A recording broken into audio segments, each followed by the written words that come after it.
What's good, folks? Family, friends, loved ones, enemies, frenemies, wizards, witches, muggles, mudbloods, people of Middle Earth to another episode of Disguise Coverage, the only podcast in existence that gives you an equal amount of blueberries in each muffin and presented by the best pizza in Buffalo, New York, One Pie Pizza. I'm your host, Anthony Prohaska. Find me on Twitter at pro__ant. That's pro, 2 underscores, ANT. In this episode of Disguise Coverage, it is one of the best times of the year if you are a football fan. It is NFL Combine Week, where a lot of potential moving and shaking happens for the draft. You get to see a lot of the best college prospects in the nation compete in a variety of ways and get poked and prodded and see how they perform in these controlled environments for coaching staffs and scouts and GMs and anything and everything. And as a person who has loved college football for as long as I can remember, along with the NFL, it's one of my favorite weeks in the entire year. And because it's one of my favorite weeks in the entire year, I brought on one of my favorite people on the Twitterverse and who I've also met in real life and who I enjoy as a person, Mr. Russell Brown, our lead draft analyst, the draft man for Cover One, someone who I DM a whole bunch and we talk ball, whether it's NFL or college stuff or wrestling or hockey, whatever have you. Russ, 1, thank you very much for having me. 2, how are you doing? 3, I bet you're really excited because it's Combine Week. I am very excited, and I appreciate you for having me on. And it is kind of weird now that we can sit here and say, yeah, we met each other in real life. Like, it's kind of weird. Like, it's just kind of crazy. But when Twitter becomes real life, like it gets real. Right. It's like AOL chat rooms at once upon a time. Now it's like a real thing. Oh my God, yeah, AOL Instant Messenger AIM. I'd be like, yo, bro, yeah, you're like Seabiscuit 25, right? You'd be like, yeah, what's up, dude? Like, yeah, the weirdest things. Oh, that's crazy. But yeah, no, I'm super pumped to be here talking football. I'm glad that it's the comments are coming in on the orange. I told you I should have took this off. I can't see any of the comments. So I'm glad you can. Like, I was actually gonna make a thing like Jim came in and said, happy to give you a preemptive like. I wanted to thank Jim. I typed it in, didn't see it. My comment come up, so I was a little worried. And I was going to address this. So, Russ, yeah, you're on chat duty. You got to maintain it. Yeah, I don't know what's going on my end. But I'll address it now. This was completely accidental. What Russ and I matching with the orange and even the black hats with the orange, like 100% accident, not on purpose. Although if everybody thinks it's awesome, we'll match every single episode going forward. Oh, I like that from Roy. Tomorrow is March 1st. I kind of expected to see St. Patrick's Day decorations on the tree. But no, Roy, it's still February. Right now it's February 28th. So we're still rocking the Valentine's Day theme. Fair. This show's no longer on Wednesdays. It's a Tuesday show. Right. That's right. Now tomorrow, when I'm in the film room with Eric, maybe you'll see a little green action. Oh, all the comments came in. Now I see more comments. That the last comment from Pops, the one that says the trees need some orange. Okay, cool. You're good. You're good. Yeah, no, but look, it's great doing this as we always do every year. I'm excited to talk a lot of like the combine stuff and just the players that we got, we're kind of on the agenda today and just the positions we're talking about. So yes, always fun being on here. And I hope your listeners enjoyed as much as we do. They probably hate it. I usually get a whole bunch of negative feedback every time I have you on. Like everybody's always like, oh, that's fair. Dude, why'd you bring on Russ? Like he's the worst. I'm like, it's a contractual thing. Like I have to. I try to get out of it, but I can't. I like this from RJ. I expect that tree to go Irish at midnight tonight. I should set up like a live stream of the. I should make it an event and like stream the changing of the tree every midnight at the last month or the last day of every month. Maybe you drink a few beers while you're doing it. Right, just hook up. Oh man, this is Roy. I'm hoping I'm not disappointed tomorrow. Now you set the bar up here over a tree. Like you gotta. I'm hyperventilating. This is pretty intense. I didn't expect all this. Actually, I should have known. The trees are a big hit. My favorite is when new people tune into the show and either live or in the YouTube comments will be like, bro, it's like May. Why do you have a Christmas tree up? Like Christmas is way over. I'm like, this guy doesn't know. Like he has no idea. Ooh, Russ, combine talk. Kind of. Mm-hmm. So for those who don't know, if you haven't, read the episode description or seen the title, Russ and I are going to talk about a lot of combine talk and prospect talk tonight, but focusing on several positional grouping needs for the Buffalo Bills. We're going to talk about wide receivers. We're going to talk about offensive line, tackles, guards, centers. We are going to talk about safety, defensive tackle, edge. But if there's a position group that you particularly have on your mind, or a question about a specific player or anything and everything. I'm sorry, I saw this pop. He said Russ has a plant. You do have a plant behind another shoulder. Yeah, right there. Good call. I do have a plant. I got a couple here. Well done, Pops. Yeah, see, you're in the theme. Matching. Oh, another little one. We're matching. We both got. Yeah. Well, my trees are fake, but I got a clock up there and another plant. Bro, you're crushing it. You're absolutely crushing it. This is not my future office. It's just kind of the makeshift one that, as we go through this whole move from November, it's just where we are. So you do what you can. You dance with the girl that brought you. Exactly. Yeah, she brought me a long way. She put me in the backpack and just exactly. But yeah, for anyone, so questions, thoughts, comments, concerns on any of the position groupings or anything combine related, Bills related, draft related that we'll be going over tonight, feel free as always. Comments, questions, thoughts, concerns, ideologies, philosophies, maxims, everything. Throw it up into the chat, or if you have a question on a player we don't talk about or touch on, or on a position grouping, throw it up into the chat as well. You folks know how engaging I like to make this show and make the live chat as interactive with each other, but also with me and whoever the guest is on the show at all times. So myself and Russ are going to dive into those positional groupings as we go forward. But Russ, just kind of a general question for you. The combine, like we talked about in the beginning, like I said in the intro, like a lot of moving and shaking potentially happens based on what happens at the NFL combine, and moving and shaking both in good and bad ways. Guys rise, guys fall for a variety of reasons. Talk about how the NFL combine impacts your draft evaluation and rankings process. Like, what do you use it for? Is there something in particular you go with, or is there kind of just an overall like general philosophy you use? Like, talk about how it impacts your process. Yeah, it's not the above all be all for me, right? Like it's in my Twitter bio, trust the tape. I'm always very much into film and breaking down these players that way. But the combine holds some substance to it, right? Like it holds value. Like if I'm and it depends on obviously scheme, right? What I'm trying to run. And I'm not a GM or an organization, so I don't really have a preference, but I do have players of certain types that I like, right? And so like for example, wide receiver. I'm a softie for like the big body receivers, the Drake Londons of the world that can't separate, but they find other ways to win, right? Quentin Johnston, kind of the same thing, right? He finds other ways to win, but I don't know, he's kind of different for me. And it's kind of weird. Maybe I'm changing in my ways as I get another year older. I don't know. But we'll get into that as we talk about receivers later in the show. But if I look at a press man corner, right, I've gotten burnt on this before. And this was back in 2017. Tease Tabor out of Florida. He ran like a 4.62 40. He goes in the second round. I'm super pumped. I'm like, man, this guy's got first round potential. And all of a sudden he goes and he's just a bust. It's terrible pick for the Lions. And it's one of those things where I'm like, okay, well, let me go back and figure out what I did wrong. And I'm like, oh, it ran a 4.62. He can't run in a straight line. He's a press man corner. If he doesn't press correctly and he loses off the jam, he can't recover.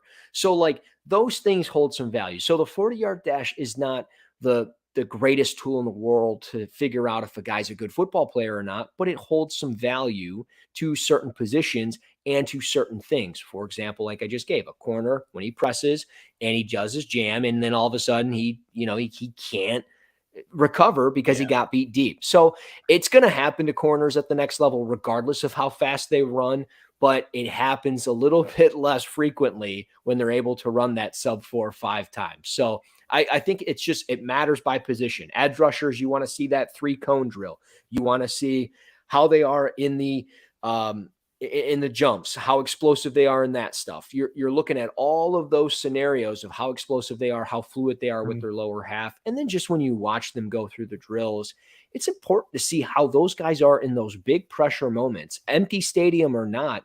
How are they as they go through the gauntlet? And I know that's not really like a real drill, right, for receivers and corners, but it's one of those drills that holds some value as far as how they turn, how they catch away from their body. Are they bodying and trapping catches? So all like every little thing kind of has its thing. And I know it's without shoulder pads, but it all holds something because here's the deal. When a quarterback's throwing to a receiver at the combine, nobody has pads on. So it doesn't matter. Like you can add the 5 pounds of shoulder pads or not. It doesn't matter. Nobody has pads on. So it's an equal playing field across the board.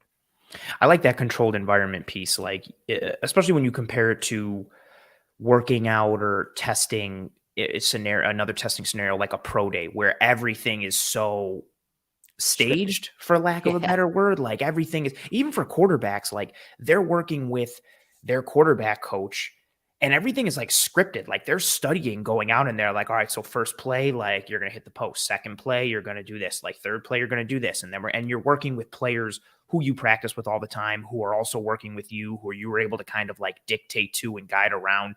You don't have that at the combine. It's in theory like equal playing foot for everyone. Like everybody's operating under the same conditions. So you get to reduce variables and increase some sort of reliability with what you're seeing. I loved your answer in terms of how you circle back. The circling back piece, especially from like an immediate standpoint, is huge for me with the combine. I use the results in the combine to kind of see how it matches up with what I've seen on tape. You know, if I think like Timmy is really slow and then I see him come out and he runs like a 4.65, I'm like, okay, Timmy is really slow. But maybe I was like, I think Timmy's really slow, but then he comes out and runs like a 4.43. I'm like, well, maybe I watched a couple games where he was coming off an injury. Maybe I need to go back and watch other games. Or if there's guys who I haven't fully dove into yet, I'll make notes of their combine for performances. And again, just using speed as the example. Yeah. Oh man, like Timmy can really fly. When I go and watch him, let's see if he plays as fast as he timed out and let's see what's up. Let's see how that matches. Or, especially the offensive line drills that really get the offensive line moving, like how fluid offensive linemen look like. Okay, like I'm using Timmy again. Timmy plays a bunch of positions, but like, okay, Timmy looked great, like on the field, like in workouts. Like, is he that fluid on tape? Or maybe was he, did he come in a little lighter than he looked during the year in order to test better and show better on the field? Like, are what they're showing in drills and on the field, similar to what we talked about and saw at the Senior Bowl, like is what they're putting on in these testing environments and practice scenarios from a Senior Bowl perspective actually happening in game scenarios and on the tape. So I use those combine results to, maybe go back, maybe I missed something and I need to look at a guy again, or maybe this can help me pinpoint someone else, or maybe, I was right. Timmy's slow as hell and I'm out. But it's a good idea with the combine to, have this way to kind of measure everybody on equal stance. And then also from like a medical perspective, right? I think like that's so helpful too. Like you really get to dive into things from a team perspective and knowing anything and everything about these players in terms of diving into everything and figuring out who they are, what they are, and all those pieces. Russ, let's talk about wide receivers. Unless you have any other thoughts before we dive in. No, we are good to go. Sorry, I just was reading a comment from something on Twitter where apparently a certain technique as an offensive lineman isn't a real thing, but we're not doing that. We're not doing that. Respect to people who did that person comment. You know what? I'm not even going to go. I commented. Just keep it moving. Just keep it moving. Just going to keep it moving. It's fine. Teach their own. People do whatever they want to do. We have started a couple questions that have come in through the chat that we will bring up as we go through. I got one from Pops. Your question on Trey Palmer. We're going to talk about that when we go through wide receivers. Bills are electric. We are going to talk about your offensive line related comment as we go through the offensive line. So anything and everything you folks got, throw it up into the chat. Russ, let's talk about wide receivers. And going into the combine, we haven't gotten through everyone. Or you probably have gotten through more guys than I have, but our rankings are by no means complete. They are by no means set. But nonetheless, let's talk about them heading into the combine. Let's talk about, what your top 3 or top 5, whatever you feel most confident in, what do your, wide receiver rankings look like as of now? Yeah, I mean, at the top here, for me, it's Jordan Addison. I think he is the best receiver in the draft, just simply because of his Twitter comments are overrated. But I'm not, and I'm to Ant's point, I don't think it's probably a wise choice to go to war over what's being discussed in the. No, comments, I say my piece and I keep it moving. I keep it pushing.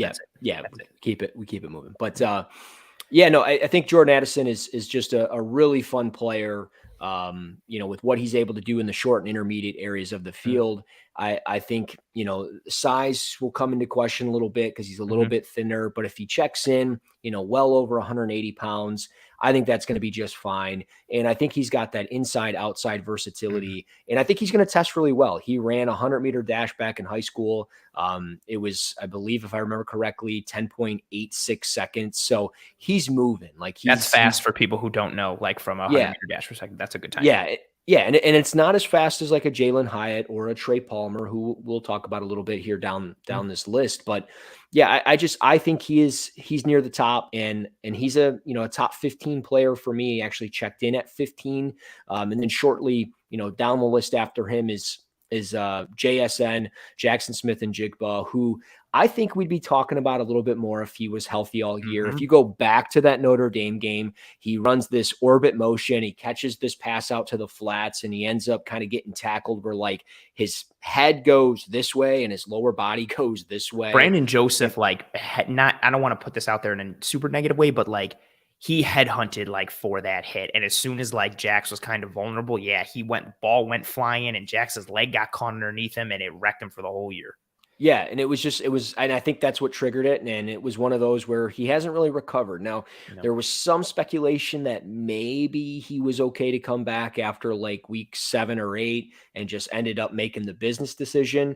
There was some rumors that maybe he wasn't really around the facility as much. Regardless, I mean, we had the COVID year. We didn't hold it against guys when they opted out of that. If a guy's actually hurt, I don't think we can really hold it against him. We don't know. We don't see those medical reports, so I can't hold it against him. But the tape shows that he's a very talented player, similar in a way as a Jordan Addison, in a way that he plays a little bit more in the slot, and he can really move after the catch. I think that's what I like the most about him, is just how he wiggles a little bit and how he gets after it there. And like I mentioned, orbit motions, jet motions, the pre-snap motions for me are always fun, because I think that's a difference maker for offensive coordinators. It gives you the potential to utilize those guys. Not saying you can't do that with the Quentin Johnstons of the world, but there's a good chance, like if a team drafts Cedric Tillman from Tennessee, you're not going to take the 6'3", 215-pound, more than likely prototypical X receiver, and you're going to move him around as your orbit guy. Like, it's probably not going to happen. So I think when you take a JSN and you look at a team like the Los Angeles Chargers, they make perfect sense there. But really this week, it's all about testing for him. If he shows that he's healthy, he runs well, he doesn't have like any bad weight, and everything looks intact, he's going to be a first-round pick, and he could very well be the first receiver off the board.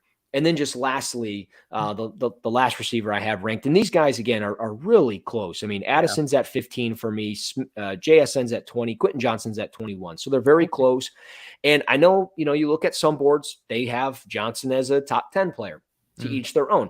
I like Johnson. I really do. I think he is more of that X receiver at the next level. But again, I'm not seeing him body defensive backs like I've seen in the past with guys like Drake London or T. Higgins or something like that. Like, he doesn't show me that body control and that ability to just go up there and high point the football consistently and win with that size. Can he? Sure. But it wasn't showcased a ton. He was more of that underneath guy, design screens, and somebody that just had to do a lot after the catch. And I think he's going to run really well. And it might be enough for everybody to be like, dude, I got a 6'4", 210-pound receiver that's running in the 4.3s. I'm taking him at 7 or 8 because he's a difference maker. I respect it and I understand it. But when I look at the tape, I don't see that with him. But I still think those 3 guys are your first round, more than likely locks in this year's draft as far as receivers. And then after that, it kind of gets a little dicey, but I'm sure we're just going to start with those 3 to kind of kick off receivers. We're going to get into some of those dicey pieces. We got another couple of good questions in the chat about some wide receivers that I starred. You folks can't see the stars, but Russ and I can. Sorry to those who want to see the stars, unfortunately. I'm in a similar boat. Again, Russ and I, we know how the episode is going to go, but we don't know each other's answers. I like to keep it organic and flowing naturally here on the show. Jordan Addison is also my one.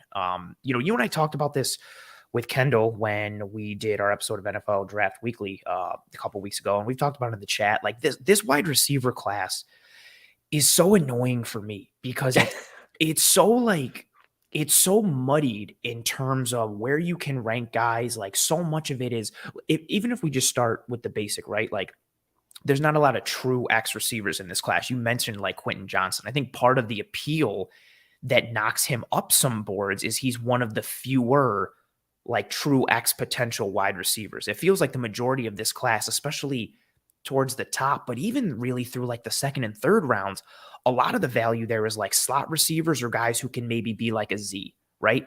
And so it's so tough for me to kind of figure out like, okay, like who really should be like the number one receiver in terms of like what they can do. And so I normally go off of skill set for everything, but I really just focused on that. You mentioned a lot of the good points for Jordan Addison. I don't even want to go too farther with that, but I like the way he attacks cushion. I think especially of the guys at the top, I think overall what he can do inside and outside, I think he's the best route runner. I like his release package. I like the pedigree that he comes from and just the way that he wins in a multitude of ways. And then that, again, if someone wants someone else's number one, fine. Jordan Addison is my one. JSN is also my number two. And I'm very, you mentioned a couple pieces. I want to see how healthy he is and how he looks. One of my questions for him, it's so weird. I want to know what he's going to run in the 40. His long speed, it's not a concern for me, but I don't know if it's because he's so smooth, but because he can run away from guys, but it doesn't seem like he's moving fast. Mm-hmm. And so even in like the shorter areas, like, and I don't know if it's because, Garrett Wilson and Olave are still in my head from last year, but like there doesn't seem like there's a ton of suddenness or decisiveness with what he does, but he's still a good route runner and he still keeps getting open and he's still running away from guys and creating separation. But I also feel like he's moving in slow motion at times. And this was for me watching, I went back to the 2021 tape. Just because of, like you mentioned, like there were so many variables with him getting hurt in week 1 against Notre Dame. And then when he did play the rest of the year, like he wasn't really playing because you could tell that he was just really hampered by that injury. But I mean, the body control, the fluid transition from receiver to ball carrier once he makes the catch, he does have to work to create separation, but he can create it in a multitude of ways, like in the stem, at the break, with his hands at the catch point, and just what he can. I mean, he has that awesome catch against Michigan last year where he pins it to the dude's back along the sideline. Like his ability at the catch point to play big and extend is just going to be so intriguing. And I like the complete package of what he is. Putting it in perspective for, Bills fans who are here, there's a lot of Bills Twitter is like amok with, I don't even know if that applies here, but like who they think wide receiver 1 is for them and what they like from a fit term. I think if, I think the long-term successor for Diggs needs to be found at some point. I know there's questions about Gabe Davis in terms of how good he is as a 2 and what he's going to be this year, or even if he resigns coming up next year and just leaves via, free agency. Mm-hmm. What's unfortunate in this draft is this isn't the draft, I think, where you find necessarily like your franchise receiver that you can hang your hat on. This draft for receiver for me is more fit-based and scheme-based, and boards are going to be ranked differently, as they usually are. Last year was a similar case, but for different reasons. This draft for wide receivers, I think, is really going to be like, even if you take 5 slot receivers, like the 5 best slot receivers are all like different in terms of skill sets and traits. So different teams are going to have them ranked completely different based on what they can do and based on what you need them to be. But the slot position for the Bills was a big miss last year, having to bring back Cole Beasley, putting him into the lineup, seeing what he did for the Bills. You need someone who can function in that world. If Jax falls to the Bills, that would be, I think, a legitimately ideal scenario with what he can do, how he can leverage space, how he can read things, which we're going to talk about some more as we go forward. My wide receiver 3, again, I'm still like I hate the wide receiver group. Again, I'm in flux all the time. I'm going with Zay Flowers as my number 3. Johnston is my 4. But for a lot of I love his like Johnston's size, 6'4", 210, 215 pounds. Yeah. But exactly to your point, like, and maybe this is just me projecting my wants for someone of his size and frame. I want him to play bigger. And I don't think he plays bigger. Like he's always not always, most of the time he's letting the ball get into his frame. He's got some drops issues. Like you don't see him playing above the rim for a guy of his size. Like, especially when you compare, like Drake London was out there like dunking on dudes with that size last year. Well, even go ahead. Yeah, no, even, from a player comparison or just another player to throw into the mix. And, you look at CeeDee Lamb, he was going up and getting the ball left and right, and he has a thinner frame. And it's like, just because you have a smaller frame doesn't mean you can't ever show that dog or be that baller that you want to be.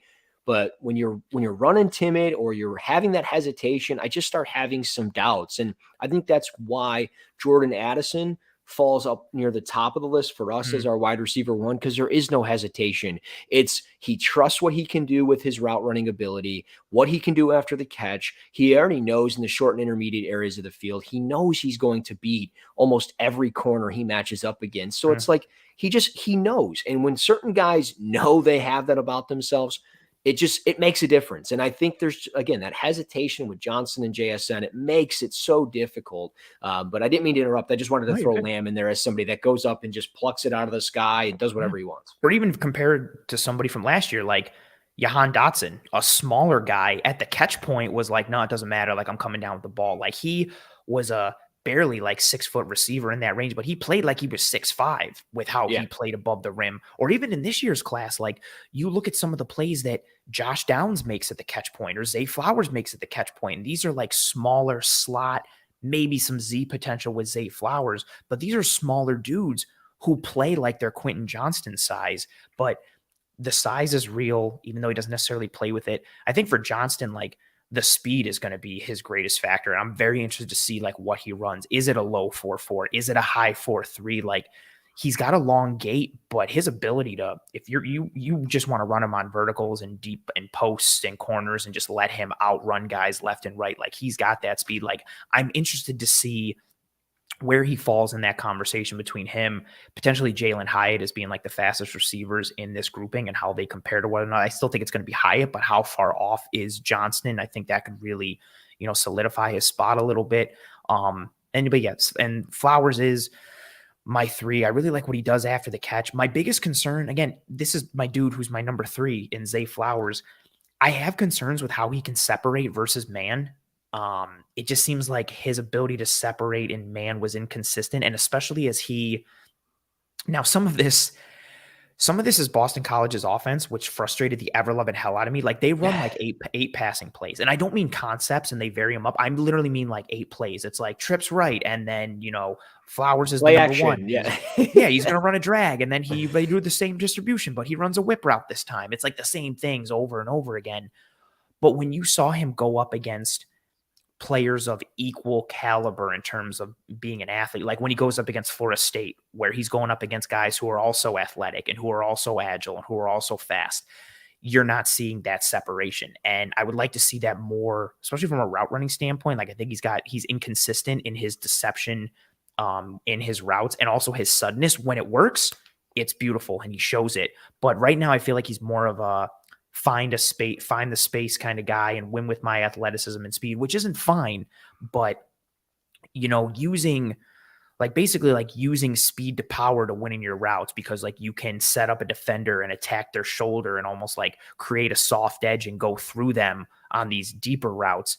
I don't know if that's necessarily going to work against guys who are much bigger than you or just as fast or just as agile in the NFL when you get to that talent piece. Not to mention too, I think he's more of, because of the type of routes that he ran at BC, and absence of evidence is not evidence of absence, but right now as a rookie, I don't know how much he's going to be that guy that's going to work underneath and be that underneath separator and man beater. He's more of, for me at least, like the down the field threat, intermediate chunk play guy. Like you just want to get the ball in his hands and let him do something. Like let him work in space down the field off of play action or off of a sail concept and find space, throw it up to him, get the ball in his hands with the screen. Like the most he's going to work underneath is a screen or getting the ball to him on a drag route and clearing out some space and letting him do something after the fact. Like, so I feel like I just listed a bunch of negatives, but he's still my wide receiver 3. But I think that's also symbolic of this class. Like it's just so wonky in a variety of ways. When you look at this class as a whole, how good do you think it is at the top? How good do you think it is overall? Is there a round or a group of guys where you think represent the best value? Let's talk overall on this wide receiver class.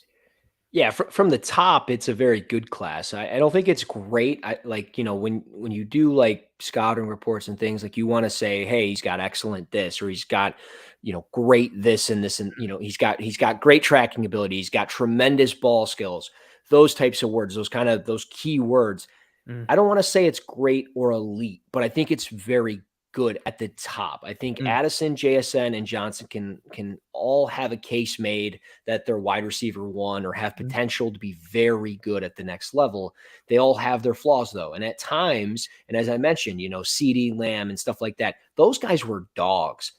These guys, they don't necessarily have that dog that we've seen from Jamar Chase and the Justin Jeffersons of these previous drafts. So I don't think it really shines for those three. And that's why they're more so bunched together for me and a lot closer probably for a lot of other people. Yeah. And I think that's just the downside to them. But overall, you mentioned Zay Flowers. He was somebody that I would say is more of like more of a day two option, but he put on 13 pounds. I don't know if you saw that or not, but he's put on 13 pounds and he looks phenomenal. And it's like, well, this week it's going to be a really big test for him when he's running out there on Saturday. How is his time throughout the whole week? He's got the whole week to continue to obviously prepare for this as far as what he eats and how he runs and all of that stuff. So for me, Zay Flowers is somebody that can easily fall into that wide receiver 4 or 5. But even with a good week, I mean, you could justify saying he is your wide receiver 3 just simply because of the speed. Because for me, he's more of like a go-getter, right? Like I don't want to say he's somebody that's going to win every 50-50 ball thrown his way, but you give him after that catchability, he's probably going to beat 4 or 5 defenders every time. Yeah, and he's got some shake, he's got some power. Like he tracks the ball very well. Yes, down the and that's like, it could be like a 15-yard out or a corner. He tracks it well. It could be a 40-yard ball down the field. He tracks it well, and you see that athleticism show up in his routes after the catch or at the catch point, which is a piece I like. But also, to your point, one last point I want to piggyback with Zay. I mean, continue, even though I interrupted you. Oh, you're good. Like, he's my wide receiver 3. But like, and again, I'm not solidified yet with my rankings. Like, I don't have if he gets taken at the end of the first round, I think that's completely fine. But again, not every first round player has a first round grade. Like, I think that's a common misconception for everyone. But Zay Flowers is my wide receiver 3. Right now, I have a second round grade on him. Like, that's where my grade is. Now, that doesn't mean he can't creep up to the 20s because he sets the combine on fire with what he does, or somebody just really likes the fit that much. But again, to your point, like, that's how I feel about this class. Like, my wide receiver 3 has a second round grade versus last year where I had 5 wide receivers that I thought were easily in the top 40, and Jahan Dotson was my 5, and I pushed him up to a first round grade at the end of last year because I just loved what he did. Like, it's just such a stark contrast with what they are. Yeah, if Jahan was in this draft, he'd be clear-cut number 1 receiver. So that was my next question for you, and I know we'd already spoken about this. So Addison is wide receiver 1 for both Russ and I, but we believe, based on how our top 5 shook out last year, if Addison was in last year's draft, he'd be like wide receiver 5 or wide receiver 6, based on 100%. So that's how the top of this class stacks up with the others. Continue. Apologize for 100%. And I mean, again, Zay's fine. Another player, and I'm just probably going to go to the next question, is Josh Downs, who I like a ton. I don't know where everybody else is with him, but I think he is closer to being a first round pick than any other of the second tier receivers. The biggest downside to him is probably more so his size and some of the contested catch stuff with him. But when you look at his route running ability, what he's able to do in the short, intermediate areas of the field, the pacing that he has within his routes. Crafty. He's so unique.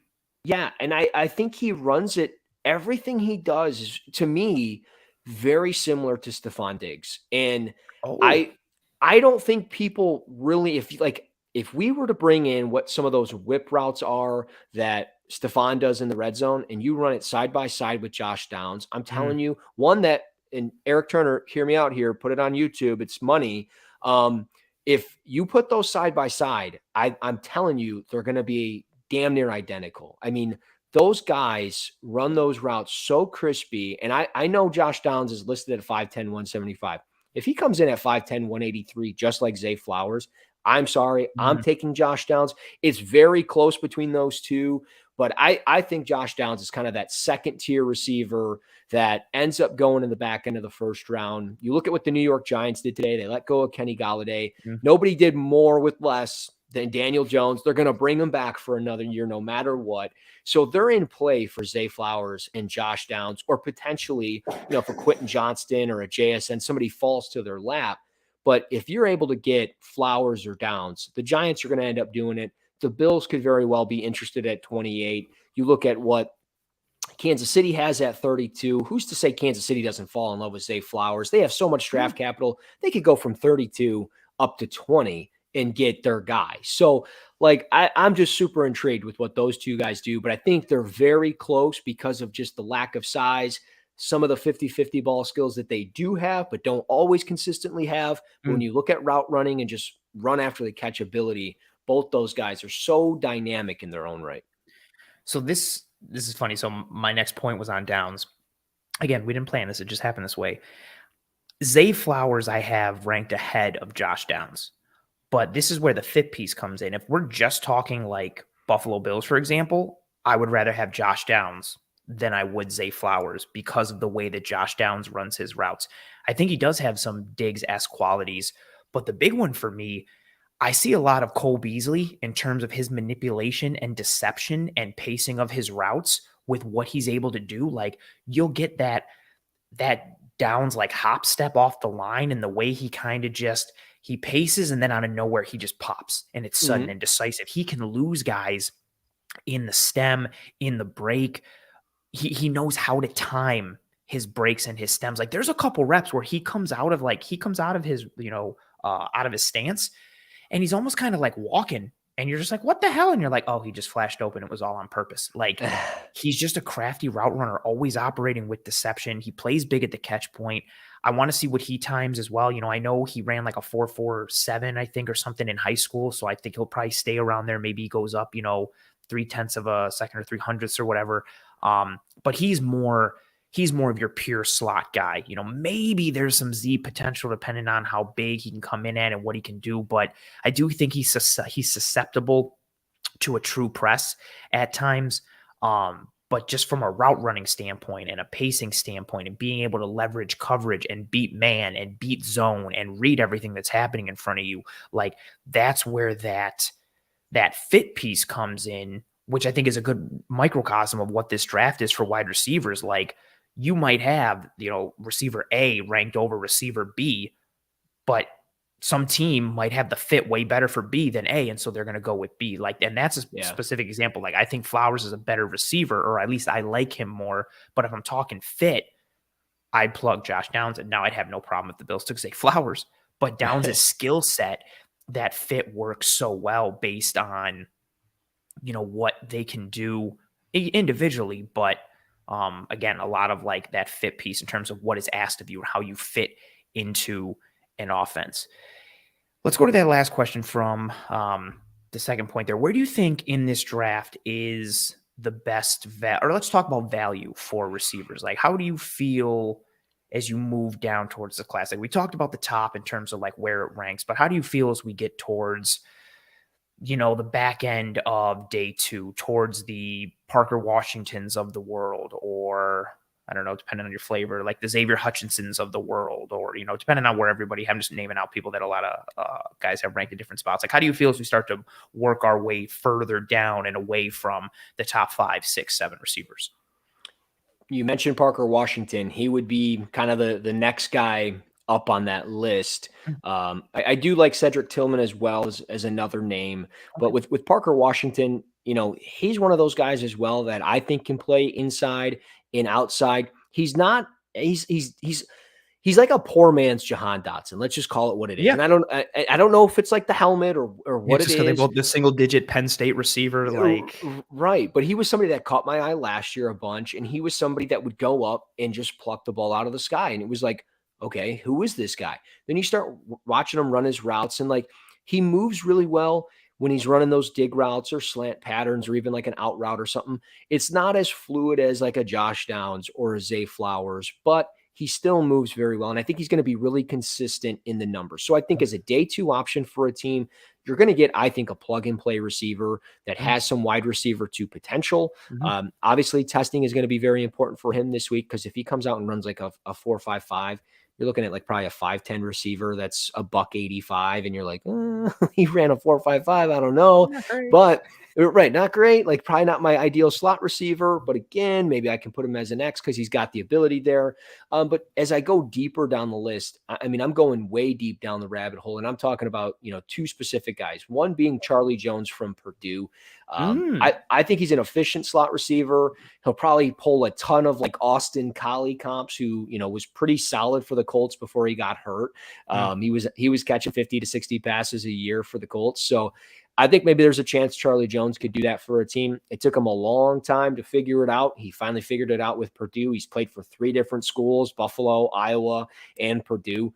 But you love what he provides. And when you watch what he did against Michigan, I think that's like kind of the tail of the tape for him of who he can become at the next level.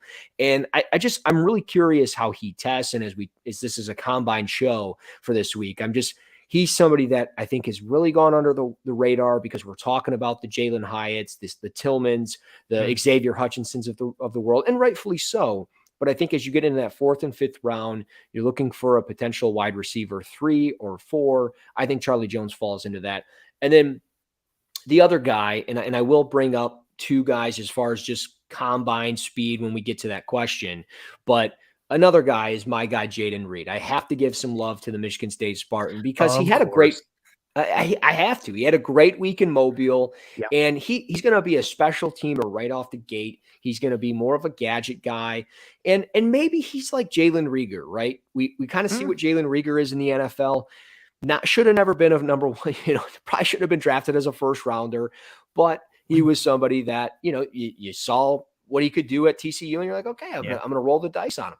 I think that's the case here with Jayden Reed. You're not going to take him in the first round. You know what you're getting out of a guy that's going to be a wide receiver 4 or 5. I think I'm sorry, I'm reading the comment. This podcast is too good to not have a spunky chat. Wild. But yeah, I think Reed is a plug and play special teamer, going to be a guy that has that gadget role. I think he's going to test off the charts for his size. But another name just quickly as we look at, other receivers, because you want a guy that probably fits more of that 2nd and 3rd round range. That guy for me is Cedric Tillman. I've talked about him. I've said his name a bunch. 6'3", 215. His dad used to play in the league.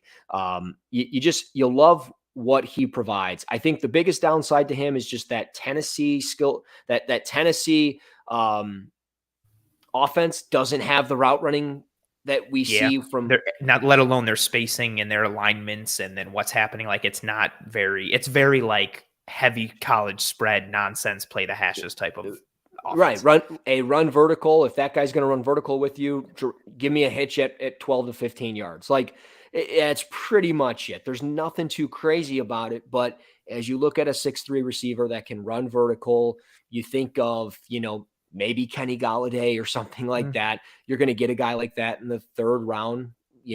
I have no problems with taking him because I think he's actually going to run a lot better than people think because of his size. A lot of people are probably going to look at him and go, "Oh, he's a 4.55 guy or 4.5." Wouldn't surprise me if he ran a sub 4.5. It really wouldn't. So we'll see. But I think he plays a lot better than what the offense provides him at Tennessee. And I think the size to box people out, the route running that he has, that he shows, is pretty good. The hands are there. He's strong at the point of attack, at the catch point. So I like his skill set. So Tillman would be a guy to kind of keep tabs on. Oh, the other Tennessee receiver for the people who are always just obsessed with Hyatt. I wanted to grab a question earlier. Maybe I missed it. I don't know. I'm out. There's a comment about, the slot being for Khalil Shakir for the Buffalo Bills. I think that's a huge domino for the Buffalo Bills. I thought he had the potential to play as a boundary receiver in the NFL based on what he showed at Boise, and then granted it's preseason, but in the preseason with the Bills, his snap share was a lot closer in terms of slot and out wide last year. So he had 160 snaps in the slot last year. He had 144 out wide. Depending on what the Bills see him as, I think will dictate if they draft a wide receiver, where if they view him as the boundary guy, they'll look towards the slot in the draft. If they think he's the slot guy, maybe they look towards somebody with more boundary potential. So I did want to mention that since I talked about the fit for Downs. I personally think Shakir can live on the outside and the inside, but I think that type of slot receiver that Downs could be would really be a nice piece. I love that you mentioned Parker Washington. Did Gabe Davis just fall off a cliff, or? No, I don't know if the wide receiver market is always wonky in free agency. I'm just busting your chops. I already know. I was just trying to get the chat riled up. I'm sorry. Well, you know what'll happen? What'll happen is he will have a really good year, and then someone's gonna give him like Christian Kirk money, and it's gonna be like, okay, goodbye. Like, can't do anything about it. And then you got to have somebody in the pipeline ready to go. I like Parker Washington. I hate you, Russ, but I like Parker Washington. I like how tough he is after the catch. I like his ability to make big plays at the catch point, one-handed grabs, full extension grabs. He shows up in big games, so I support that notion completely. Somebody who I like more on the back end as you move down towards the wide receiver tiers. I liked him going into the Senior Bowl. I still like him now, especially after what I saw in some reps and in practice of the Senior Bowl. I still like Jonathan Mingo, receiver from Ole Miss. Like, you just see the size and the frame, like 6'2", 225 pounds. He played faster than I thought he would at the Senior Bowl. I'm very interested to see what he runs at the combine. Like, if he somehow is in those 4.4s or the low 4.5s, like if he runs a 4.51 at 6'2", 225 pounds, like, that's a really impressive piece. It is kind of, there is some trepidation knowing that he comes from that Ole Miss offense where they are so heavy RPO based, and he's either running like a bubble screen or a hitch or a slant on or a vertical on every single route. Like, his route tree was limited. But again, absence of evidence is not evidence of absence. He showed more nuance than I thought he would at the Senior Bowl. Like, his release package, he showed some shake in his stem, like his ability to stack guys.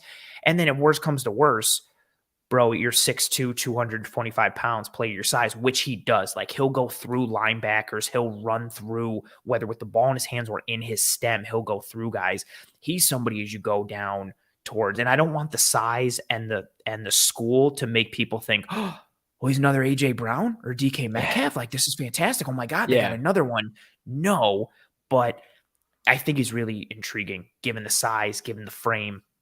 And given what I think he potentially could run again, and what I liked on tape with him, but also what I saw at the Senior Bowl was tremendously encouraging for me. I want to grab this question. Oh, go ahead. Oh, and I was just going to say another name to add is Marvin Mims Jr. from Oklahoma. More of a vertical threat type of guy, but he's probably going to test really well this week. So kind of keep your tabs on him if you can do prize picks or anything like that where you're at. I don't necessarily know, or if BetUS has got it. See what kind of prop bets you can get on Marvin Mims running the 40. I would probably take the under, if I'm going to be honest. I'm really curious what it would be, but yeah, he's a guy that can fly. He tracks the ball really well too. So probably more of like that wide receiver 3, but because of that speed and tracking ability, you don't necessarily have to just keep him in the slot. You can kind of play him outside too. I don't like that we got a Laquan Treadwell comment about Mingo and being from Ole Miss. Man. That's I was really so hopeful for him. That's scary. Yeah, Treadwell's up there with the Hakeem Butler stands of people who thought dudes are going to be sick and then just never made it. Got burnt twice. Oh, that's rough for you, bro. I want to pull up this one. I thought this was a cool. I wanted to grab some of the comments pertaining to receiver that we starred. Charles's comment, Russ, he says Jalen Hyatt, and then he says, how does he stack up to another speedster from last year, Alabama wide receiver, and now current Detroit Lion, who you are familiar with, Mr. Jamison Williams? How do you think Hyatt stacks up with JMO in terms of their speed? That's a tough one, right? It's hard because JMO. Do you think Hyatt runs a faster 40 than JMO would have? No, I think JMO was running a sub 4.3. JMO was running the 40 in 2.5 seconds. I mean, seriously, but that's tough because it's the kind of the unknown, right? Like, I don't know what he was going to run, but Jamison Williams is one of the fastest receivers. I think Hyatt is fast. Hyatt is really fast, really, really fast. Jamison Williams is like Sonic the Hedgehog. He's a different level of speed. like, I don't like in like the quantum realm. I don't even know if that makes sense. Like the speed is just that different. No, it's 100%. Like he is just different. I'm trying to see if I'm trying to pull up my scouting report from last year on Jamison Williams because I think I have his 100-meter dash time from when he was in high school. Now that's not above all be all, but it kind of gives us a good measurement as far as how fast, or I guess comparison. I guess I should say. Pulling it up. Just give me a second. Oh, maybe he is faster than him. Ooh. I think there's a realistic possibility that Jalen Hyatt runs like a 4.2. I think he's even said he wants to run like sub 4.3. Like I think he'll run like a 4.33 to a 4.28, somewhere in that range. Yeah. So Jalen Hyatt's 100-meter dash time, his PR was 10.41 seconds. Jamison Williams was 10.68 in high school. Oh, so I mean, little bit faster, but Jalen Hyatt still does not have the fastest 100-meter dash time that I've come across through my draft research so far. The winner of that is Trey Palmer at 10.4 seconds flat. So beautiful. Let's tie that into the next question that we have starred from Pops. Pops wants to know how come Nebraska wide receiver Trey Palmer is not being as highly rated, especially given, potentially that amazing speed that he has. Well, first and foremost, appreciate Pops. Always popping in the chat. He's fantastic, yeah. He DMs me on Twitter all the bunch. He's got a YouTube channel with like really awesome videos. If you folks haven't checked that out, check that out. Yeah, he's awesome. Oh, nice. Give him the plug. Well, his answer's already in the question. Look at the school he played for, Nebraska. Like that. No, I don't know why he doesn't get a lot of buzz. I mean, he was a former track star at LSU, played there, kind of got buried because of Jefferson and Chase and the players that were there. So he ends up transferring for a year. He catches 70 passes for Nebraska.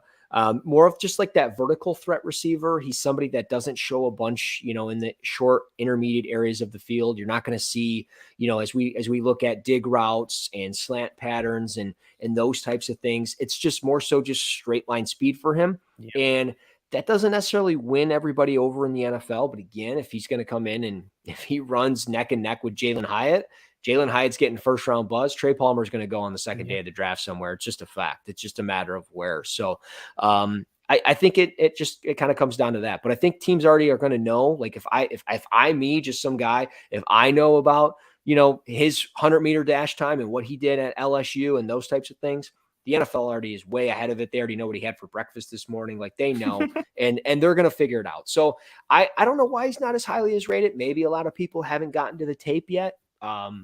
But I think specifically the bad quarterback play did him no favors, even though he caught so many passes. If he would have went to like USC to play with Jordan Addison, or if he would have went to Michigan or something, even though they were a run first offense, he probably would have easily caught 20 more passes.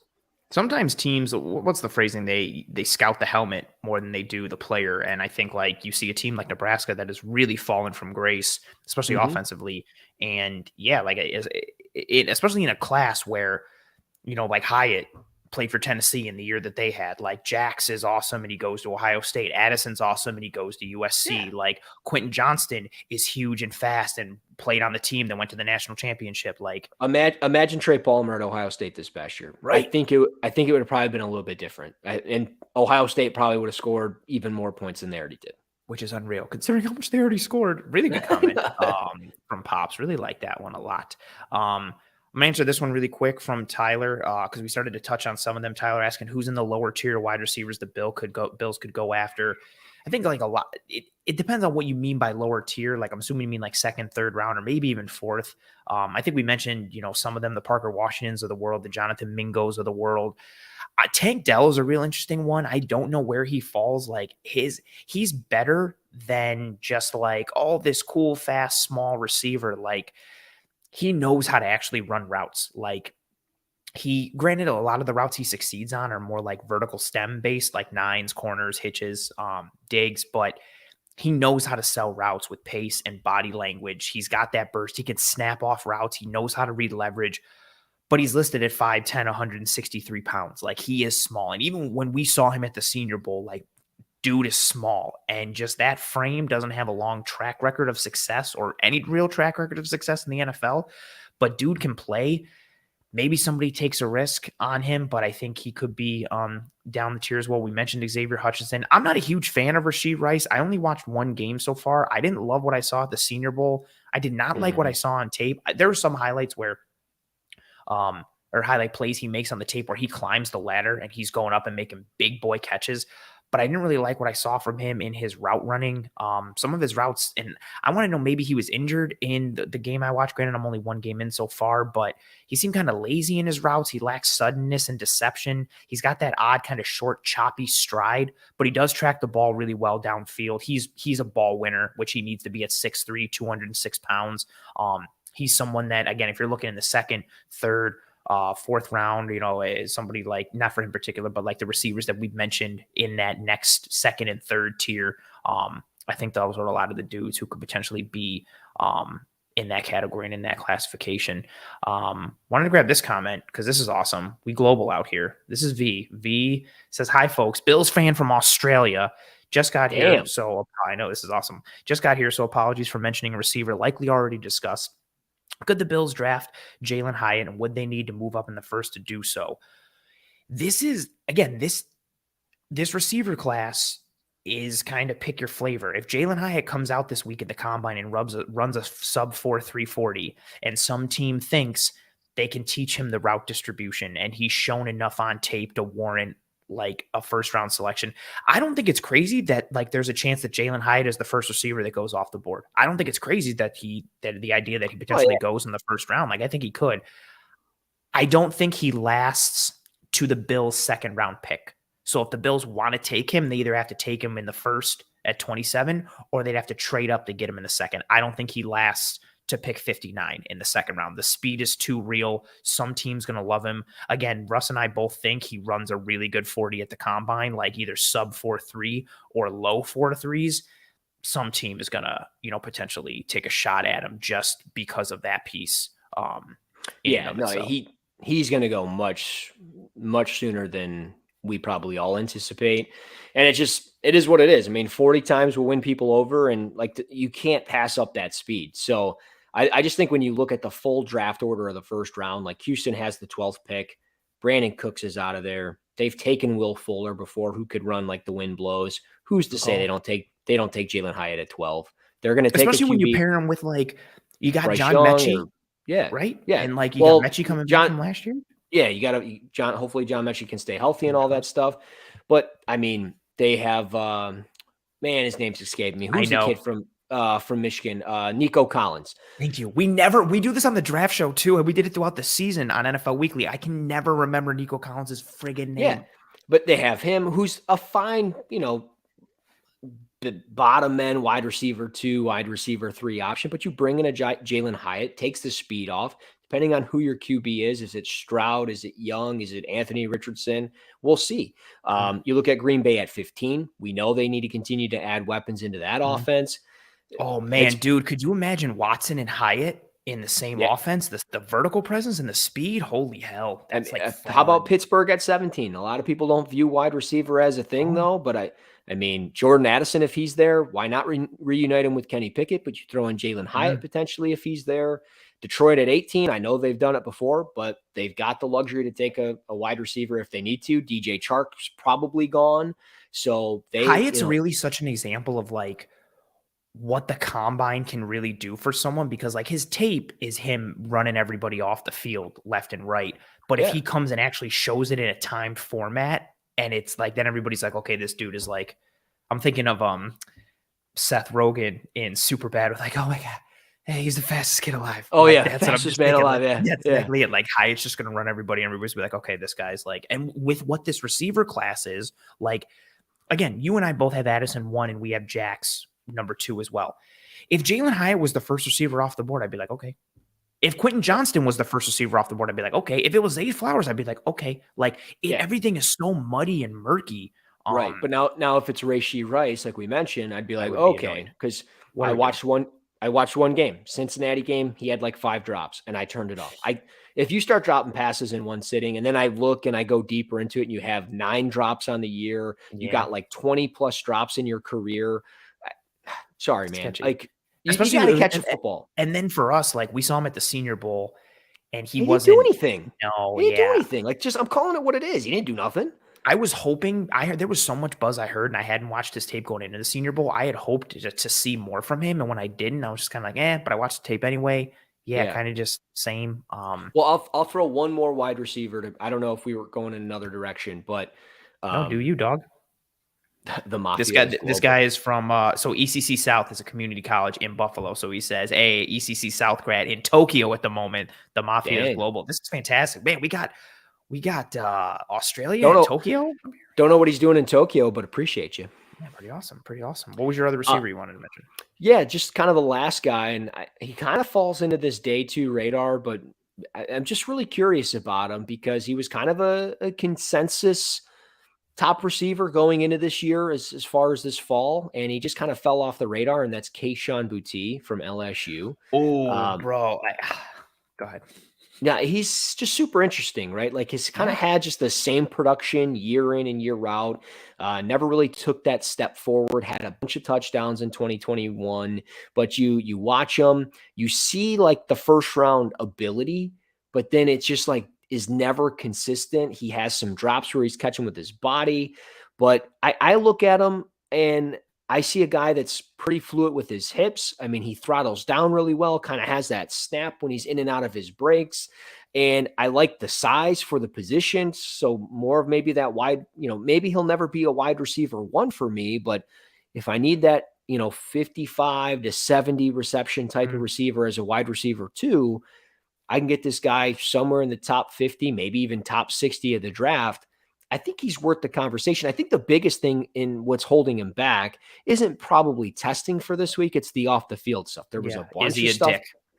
Right. What is he? And like, what's he doing with the people on the staff? Like, so I think that's the kind of the key for him, but he's just an interesting name. He's kind of fallen under the radar. And I just wonder, does he figure it out? Or is he somebody that we look down the road in 3-4 years and go, makes sense to why he's not in the league. Like, I don't know. Yeah. Like I don't think from a physical standpoint, I think he has like everything like you want. Like he's got a thick frame, he's got speed, he's got burst, like he's got snap. Like he can run like real routes. Like he's got suddenness, he's got decisiveness, but it's like, what's going on between the ears? Like there's off the field stuff. There's even some on the field stuff. I remember the opening game of the year for LSU. He's got all these drops. Then he's complaining because he doesn't get the ball. He gets open on a play, doesn't get the ball. The next play, Daniels throws it to him and he drops it in the end zone. And then he throws a fit on the sideline and I'm just like, okay, this guy. Yeah. But then you go and I'm watching the Alabama game. I'm watching the tape because I'm watching for Brian Branch, who I love and I know you love. And I don't know off the field things, but from an on the field perspective, I kind of get why Boutte is upset because like he's open like every single play and Daniels just does not throw him the ball. Like Boutte is out there like finding space in zone, winning in man coverage. He's just getting open left and right and he gets no looks for the ball. But again, like you still got to be able to temper that. But in that game, he wasn't as frustrated as he was in week one. He didn't throw a fit, but like everything that you want in a receiver, like really physically is present. The size, the frame, the speed, the athleticism, like some technicality, like there's a lot to like with him, but there's a lot of variables in terms of what he brings and who potentially like he is as a player. A lot of good conversation here on the wide receivers. Didn't know we were going to take an hour to talk receivers. Can't wait for this one. I did not either. Like, really wasn't anticipating that. But lo and behold, here we are. I mean, receivers are also sexy for the combine. Like, you're talking about 40s, the gauntlet drill. Like, you get there. There's a lot to, and especially for a team like the Bills that. It's about to get real sexy because we're going offensive line. That's my crush in the draft. Okay, so I like that. That's your crush. Let's talk about on the whole, tackles, guards, centers. Let's talk about strengths and weaknesses. Like in this draft, do you think it's a strong tackle class, a strong guard class, a strong center class? Do you think any one of them stands out particularly at the top versus this group isn't good at the top, but they've got tremendous day two value? What are your thoughts in terms of strengths and weaknesses overall for the offensive line class, or anything that you particularly like have a pin put it on? I'll hold off on talking about a specific player and a certain technique, but come on, man. I know exactly where you're going.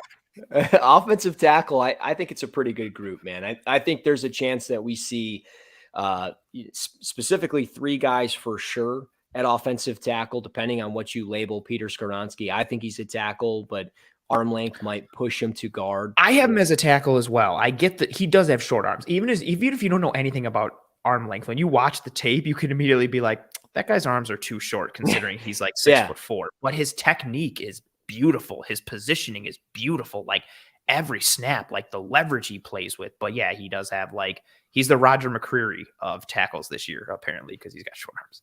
Yeah, no, he's just super consistent. He kind of falls into that category we've seen over the last couple of years of Big Ten guys that they get a lot of love, but they just kind of fall under the radar on draft day. You look at Rashawn Slater out of Northwestern.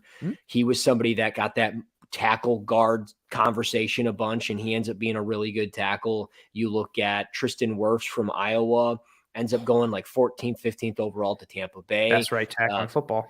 Best right tackle in football. Not saying Peter Skoronski is going to be Tristan Wirfs, right? But like you're talking about a plug and play tackle. Like it's a safe pick, probably going to, carve out a decade plus in the NFL if everything goes right for him, whether he's guard or tackle for you, and you're going to get just high upside results, I think. So I like the tackle class, whether it's Broderick Jones from Georgia, Paris Johnson, and Harrison from Oklahoma, who the more and more I watch him, the more and more I think he's a first round lock. So athletic, moves so well. His feet are so fast. Foot speed's really well. He's so good with his weight transfer from his post foot to his set foot and vice versa. The way he's able to just kind of go through his kick slide, punch here, not lunge, but kind of slide his weight, transfer his weight this way, or, again, back and forth. So he's so fluid there. He screams Pittsburgh Steeler at 17 to me.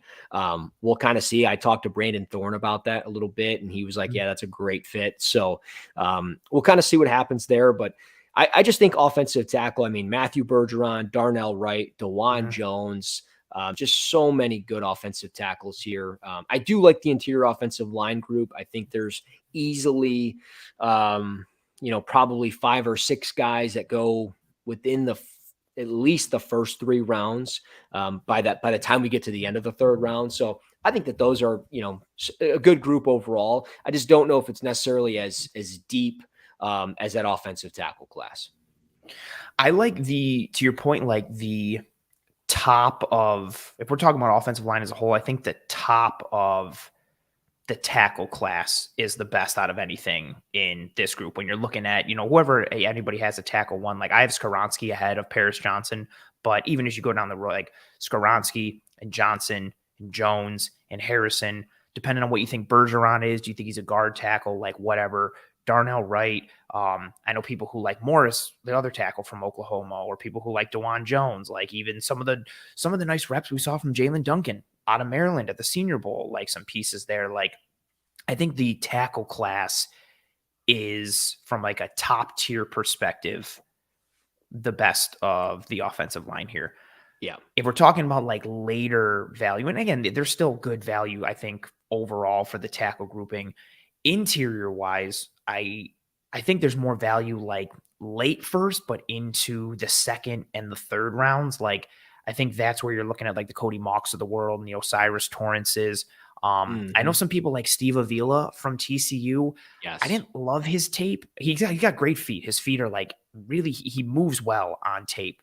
But I have questions in other areas overall for him, like as a prospect, like inconsistent in his pad level. He's a great communicator, but he doesn't necessarily maintain his blocks all the way through, especially in the run. Like he makes contact, but then doesn't maintain and doesn't sustain that block. His defender gets free. He can get wrenched back from time to time. Rough game against Georgia, but then who doesn't have a rough game against the Georgia defensive line because they're Georgia, like, so to each their own. But even there, you got some value there. My favorite part of the interior offensive line is, well, initially was, depending on where John Michael Schmitz goes now, but the day 2 centers like Schmitz and someone who I really love now, I think you posted about him a couple weeks ago, Luke Whippler. I'm a real fan of like Whippler. I thought he was going to go in the 3rd. Maybe now he's creeped up into like the late 2nd potentially.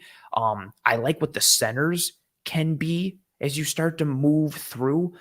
But no matter how you slice it, I think there's a lot of potential in this offensive line grouping, whether you're looking from a tackle perspective, a guard perspective, a center perspective. And I think this is super important in general, but especially for Bills fans, because this offensive line needs a makeover. You don't know what you have with Spencer Brown at right tackle. Like, is Bates staying at right guard? Is he going to move to left? Is he a guard of the future? Like, what happens with Mitch Morse? I think he's phenomenal, but what happens with that concussion history? You have a hole at left guard right now. Like, Deion Dawkins is a fine left tackle. Does he continue to be that guy when his contract is up in a couple of years? Like, there's all these questions, but this class, this offensive line class, has the potential to, help revamp an offensive line for a team if you hit on multiple guys or take multiple guys. Russ, you've talked about some of the tackles that you've liked. What are some, some more guards or some more centers, or as you start to work through, who are some just individual players, you like, or it could be more tackles, if you've got more guys you want to mention, but who are some dudes you really like from an offensive line perspective in this class? Yeah, I'm just going to work my way from the top down here. I got quick notes on the top guys. We all kind of know about those guys. If you don't know, well, here's your chance to kind of get to know about them. But Broderick Jones from Georgia, I think is an offensive tackle. I know some people think he's a guard. I don't see how. He's super athletic, really young. He's only 21. I think he just turned 21, if I remember correctly. I think if he has no issues with his foot speed at the next level, he should be able to play left or right tackle. He's never committed a penalty at Georgia, which is impressive to me. That's unreal. That is unreal. It's just so impressive. He's got long arms, athletic. He to me, he's the top tackle. I think there's just so much to work with. Broderick Jones is your one. Yes. But it's close with all three of these guys. And I already kind of talked about Skoronski. Again, it's more so, is he a guard or a tackle? Again, I think he's fine. And when I say how close it is, I just kind of go through it. Broderick Jones is 9, Skoronski is 12, and Johnson is 14. We're talking decimals of points of separating these guys, and I got to separate them. So Paris Johnson is the next one. Really good length, athleticism for the position. You're talking 6'6", 315 probably. He's probably going to test really well. That was Mike. If of those three guys, Paris Johnson's going to probably be the most impressive at the combine, from when you see him, how athletic he's built, and then what he's going to run and how he's going to move. I think he could have a combine that pushes him up to tackle one or solidifies him as tackle one for people. Yeah. And I think my biggest, the thing that I just find is a downfall for him is he opens his hips a little bit too much in pass protection, but he's got really good feet. He's a super strong finisher in the run game. The more and more you watch of him, the more and more you'll fall in love. And that's how I've kind of gotten to that point with him. I think Tennessee at 11 is a slam dunk if they can get him after they just let go of Taylor Lewan. They need so much offensive line help. Right. But I love the fit for Atlanta for him. I really do. The more and more I look at them, they have Desmond Ridder, they have Drake London. You bring in a Paris Johnson as more than likely a plug and play left tackle for your organization. And I get it. You have, Jake Matthews there, but you bring him in, he might play right tackle for a year or two. We've seen it kind of become a trend across the league. The Buccaneers just did it. Tristan Wirfs is probably going to move to left tackle and become the best left tackle in football because they let Donovan Smith. So I think it's really intriguing with those three guys up at the top. I mentioned Anton Harrison. I think he's a first rounder, especially just in the back end. I think he's also somebody that's going to test really well this week, so keep tabs on him. Matthew Bergeron from Syracuse, kind of rough around the edges, but there's times you'll watch him and you're like, this kind of reminds me of a poor man's Tristan Wirfs, but not really. But he's had a great week at the Senior Bowl when we saw him up in person. Yeah, he's got tremendous grip strength, really fluid lower half, which was surprising for a player of his size. You tend to see those guys play on their heels a little bit or just sloppy footwork. He was kind of collectively and technically sound. I think it's just more so refining that. He's got all the tools, and I think an NFL team is going to really be chomping at the bit for him. Do you see him long-term as a tackle or long-term as a guard in the NFL? I think he's a tackle, but could he play guard? Is that where maybe? And again, I thought Deion Dawkins was a guard when he came out of Temple. Fair. And how do you think that versatility potential combined with him having a good combine? I think that's somebody who could potentially shoot up boards. Yes. because of the versatility. And then if he tests well, it's like, well, we could use him at either or. That's a fun thing. Yeah, and for me, Bergeron's 51 on my board, which is probably higher than just about anybody. That's how I am. I have my guys, and they're set in stone where they are, and it just is. And Bergeron for me is just a top 50 player pretty much overall. So I like him. Darnell Wright from Tennessee, he's been a top 25 player for me through this entire process. I love him. You love him. Other people love him. Daniel Jeremiah, if you don't believe me, you can look at his big board. Oh, Jeremiah likes him too? He's got him at top 25 now, and he wasn't in the top 25. And probably the reason why he likes him so much is because Darnell Wright is one of the most physical players in this draft by far, but he's also the most efficient offensive tackle executing a snatch trap technique. He executes it all day long. Technique? It's a snatch trap technique. It's a technique that he actually told me about on the practice field, about how he learned how to teach himself about it. So if somebody came to you and said like, hey, snatch trap isn't like a thing I've ever heard of, that person would be incorrect, correct? It's incorrect. Maybe it's something they never heard of because, 1987 called and they want, just to run the ball and pull on trap and stuff like that. But it's a little bit different today. You got to have some pass protection and you've got to be able to do certain things. Yeah. And when you're utilizing and understanding how to win with leverage and how to beat defensive linemen with their leverage against them, we call that a snatch trap technique. Yes, Darnell Wright. I mean, it just really, the prayer is he's not Cody Ford 2.0. That's all you're hoping for. So we'll kind of see. I think he moves better at his. So for those who don't know, he's a monster of a man, 6'5", 342 pounds. But he moves well with that weight. He's like a grizzly bear. And once he does need some work. He can be rough around the edges, but you want to see how consistent he can be with his hand placement.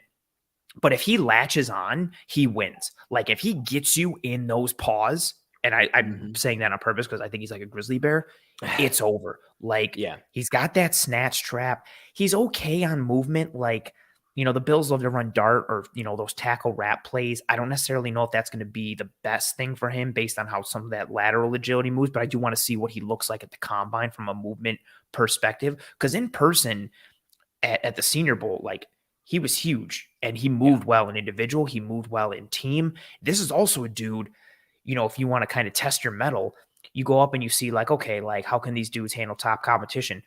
Go watch Tennessee against Alabama and see what he did against Dallas Turner and Will Anderson and watch him battle. And he gets got from time to time, but I would say on the whole, on the day, he got the better of Will Anderson, who is one of the few blue chip dudes in this draft. And Dallas Turner is going to be a dude for Bama next year who's coming right up the pike as well. Like Darnell Wright, the tackle from Tennessee, is still like my dream hope for the Buffalo Bills at 27 right now. I think you need that support.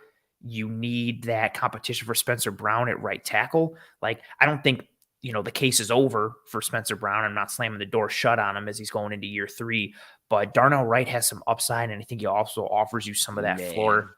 What are you giggling at? I just hope he's the pick in the first round. And I say that because somebody that was a 27th overall pick doesn't know what that technique is. And I just want it to happen. So every single weekend we can talk about Darnell Wright for the next decade on the Buffalo Bills executing a snatch trap technique. I just would love it. It would be very poetic. Someone who I really like. Man, I'm petty. Yeah, you are a little bit. Radio Russ, petty Russ. Someone who I really like. I don't think he's at the top of necessarily his class or of this class. I would be comfortable taking him in round 3. Maybe he creeps up potentially to 2. I really like Andrew Voorhees, guard from USC. Like his awareness, he's the prototypical dude who always has his head on a swivel. Like he's always scanning for immediate threats to pick up. He knows how to adjust on the fly based on how other blocks turn out. He's got good lean one-on-one in pass protection. He's not too far out in front of his feet, maintains leverage, proper hand placement. He recognizes games. He is 6'6". He will come in high into contact in the run game. So consistently winning in the leverage battle may be tough at his size. But then on the flip side of it, watching him torque guys to the ground at 6'6", he does it repeatedly against a variety defenders. He's good in zone, both in double teams and washing linemen down. He has the ability to reestablish his hands. What's also fun with him in his career, so in 2021, he had 402 snaps at left tackle and he had 500 at guard. So he has some potential like emergency case, scenario at tackle, but I do think he is a guard. His movement isn't the most ideal. Like, I don't think he's a guy you want pulling all the time in gap scheme. Like, he's not that kind of guy. He's not the Ryan Bates, for Bills fans who are familiar, like with that movement guy, but he's got enough to work in short space and then good with zone. Good grip strength, inconsistent at times with his anchor, but I think there's a lot to like. And if you're looking for, I'm all about value. And I think with guard, I think the Bills address it in free agency potentially, but then if you pair it with somebody, in that third round or maybe even the fourth, depending on how things shake out or how he tests, like, I don't think he's a guy that's going to test great. And I hope he doesn't test great. So that way it knocks him down further. He's somebody who I kept watching other games, not for USC. And I kept always coming back to Voorhees. He was just putting some dude on the ground, like left and right, or he was always having some really good pass set or climbing to the second level and making a play. Like, it just seemed to consistently happen over and over and over again. I feel like he's not getting talked about a lot. Yeah, no, I posted a video of him, I don't know, probably 2 weeks ago or something like that. And the video blew up, just kind of highlighting stuff from this year and last year. And like, he was the first scouting report I wrote this year. And cool. He was on my list of interior offensive linemen to talk about, because I'm with you. I think he's more of a guard. I think he provides that guard tackle flexibility, that versatility that we love. But I mean, he doesn't have the quickness with his lower half to play tackle. I don't want him on an island like you can be in a tackle situation. Like, I don't want him facing a wide alignment and the front is aligned so that way you're sliding from the guard all the way to the tackle and he's one-on-one. Like, I don't want him in that scenario. Yeah, no, I mean, but you kind of summed him up perfectly. Like, he's a really strong finisher. He puts guys in the dirt. He's got over 3,400 career snaps. One of the older players as far as experience goes in this draft. He is only 24 currently, I believe, but he was born in 1999, so he'll be 25 this year. So that kind of shortens your window somewhat with his career, but we're talking about probably more of like a third, fourth, maybe a fifth round pick. If he's a fifth round pick, that's just because he tested poorly. But I know some people that don't love his tape, and I understand like maybe not loving his tape, but like, I don't know how, like, what am I missing that you don't like about his tape? I feel that way with Steve Avila. I see people who come on and are like, Steve Avila is the best guard in this draft. He's immaculate. And I'm just like, I don't think he's awful, but I had a bunch of things where I was like, ooh, bad rep. Ooh, bad rep. Like, I have more negative notes than I do positive for Avila. Yeah. And that's, it's funny that I haven't seen too many negatives. I actually haven't really seen anything on Voorhees. So it's interesting to people, but I can get it though. Like, he's a 6'6" guard who doesn't have the best movement in the world. Like, I could see people knocking him. Yeah, well, and I think he was somebody that had like a bunch of buzz going into the summer, and then it was like, well, he played tackle for USC for a year. Now he's moving back to guard, so he's gonna really just take off again and get back to his natural spot. And it just kind of like stayed like this, like flatlined a little bit and plateaued. And I think it's just because he is who he is at this point, and I think that's fine. I think you can get a quality starter that maybe he only starts for you for 6 or 7 years, but I mean, that matters, right? Like, having that longevity for that long, I mean, that's a second contract. Like, that's pretty good. Yeah. So he's intriguing. I'm really, curious as far as how he tests.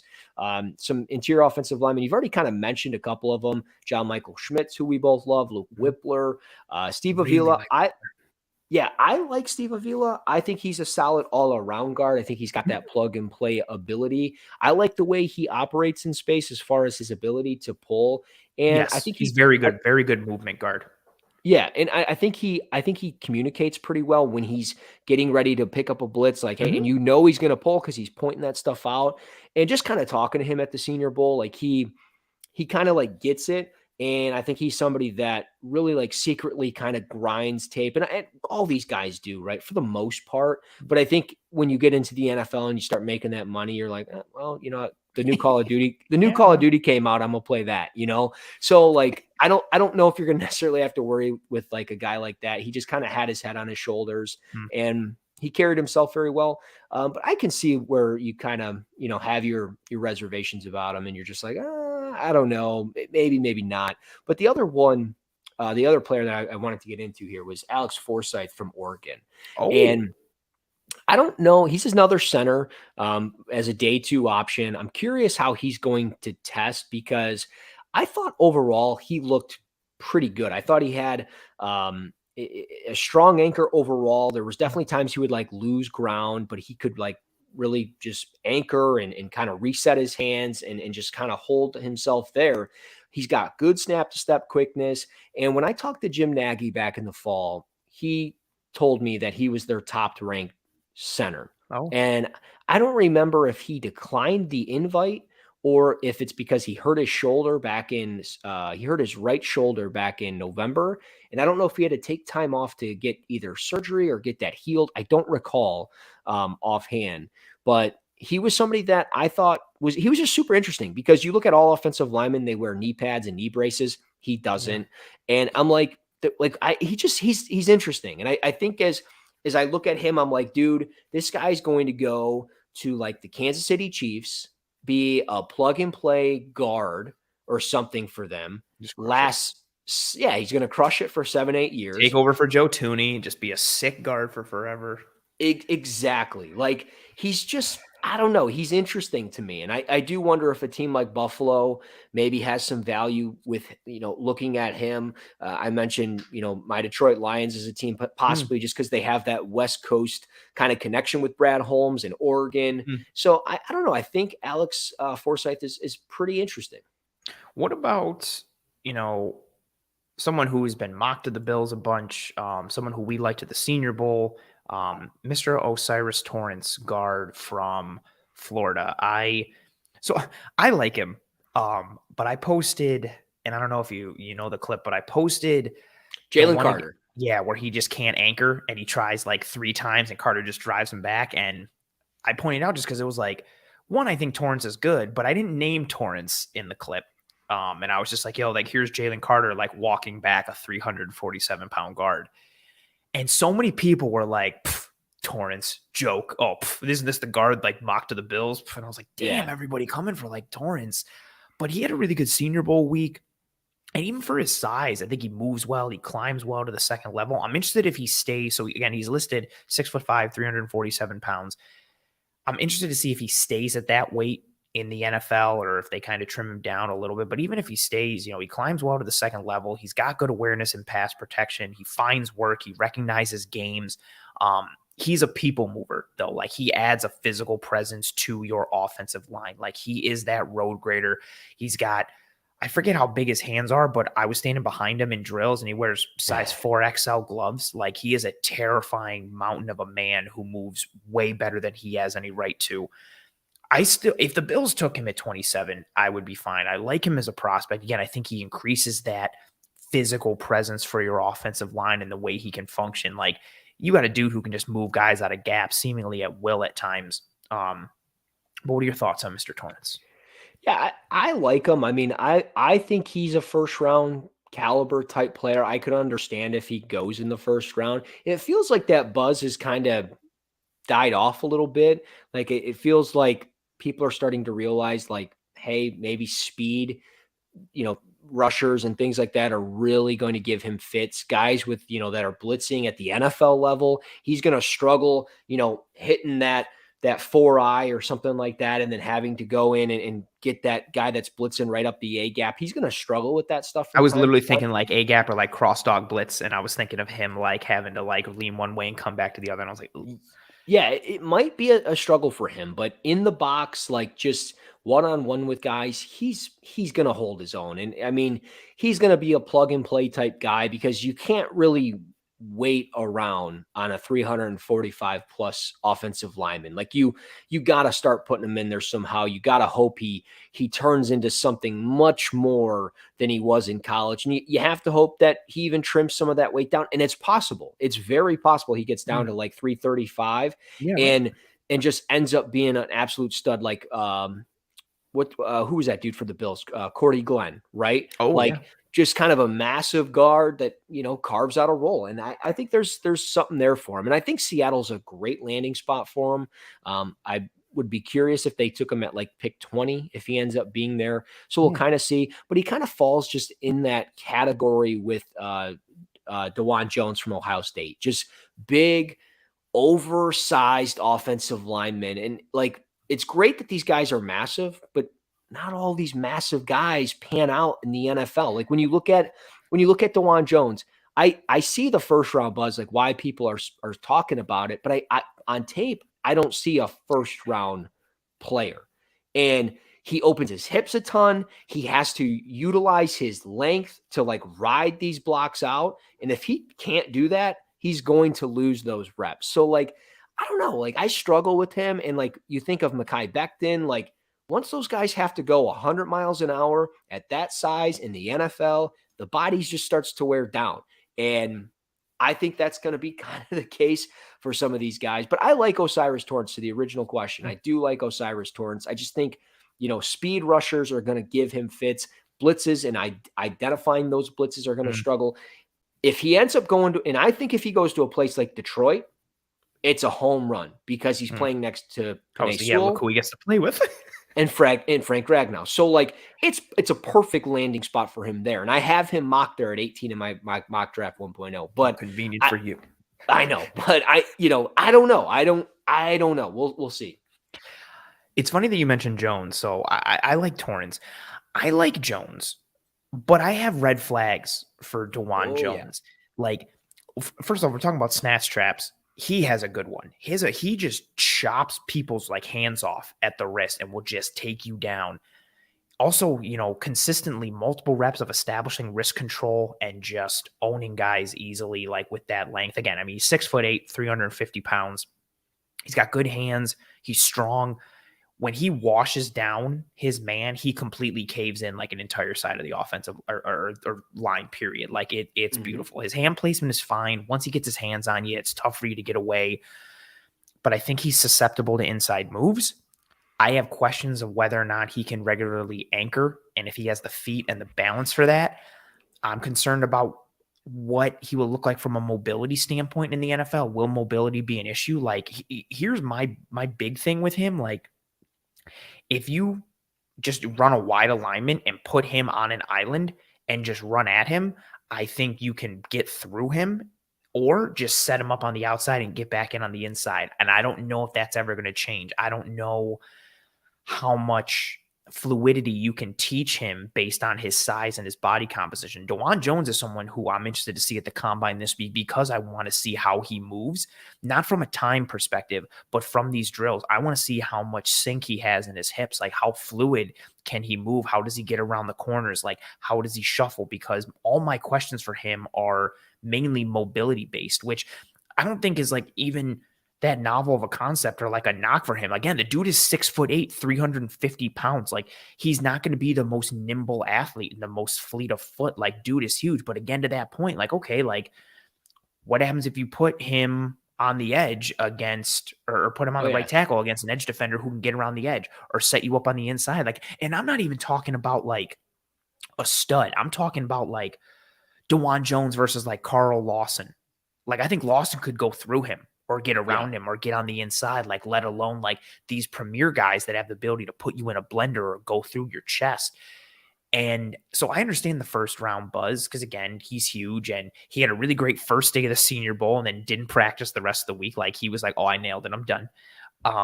He was also playing on a really good offensive line, like with Paris Johnson on the other tackle as the bookend spot, and then Whippler on the inside. Like, you got 3 NFL caliber dudes. I don't dislike him, but I have several red flags that I'm concerned about. I don't think DeJuan Jones is this like plug and play tackle day one that people are labeling him as, or getting the buzz for the first round. Like, I wouldn't take DeJuan Jones in the first round. I think he's got too much.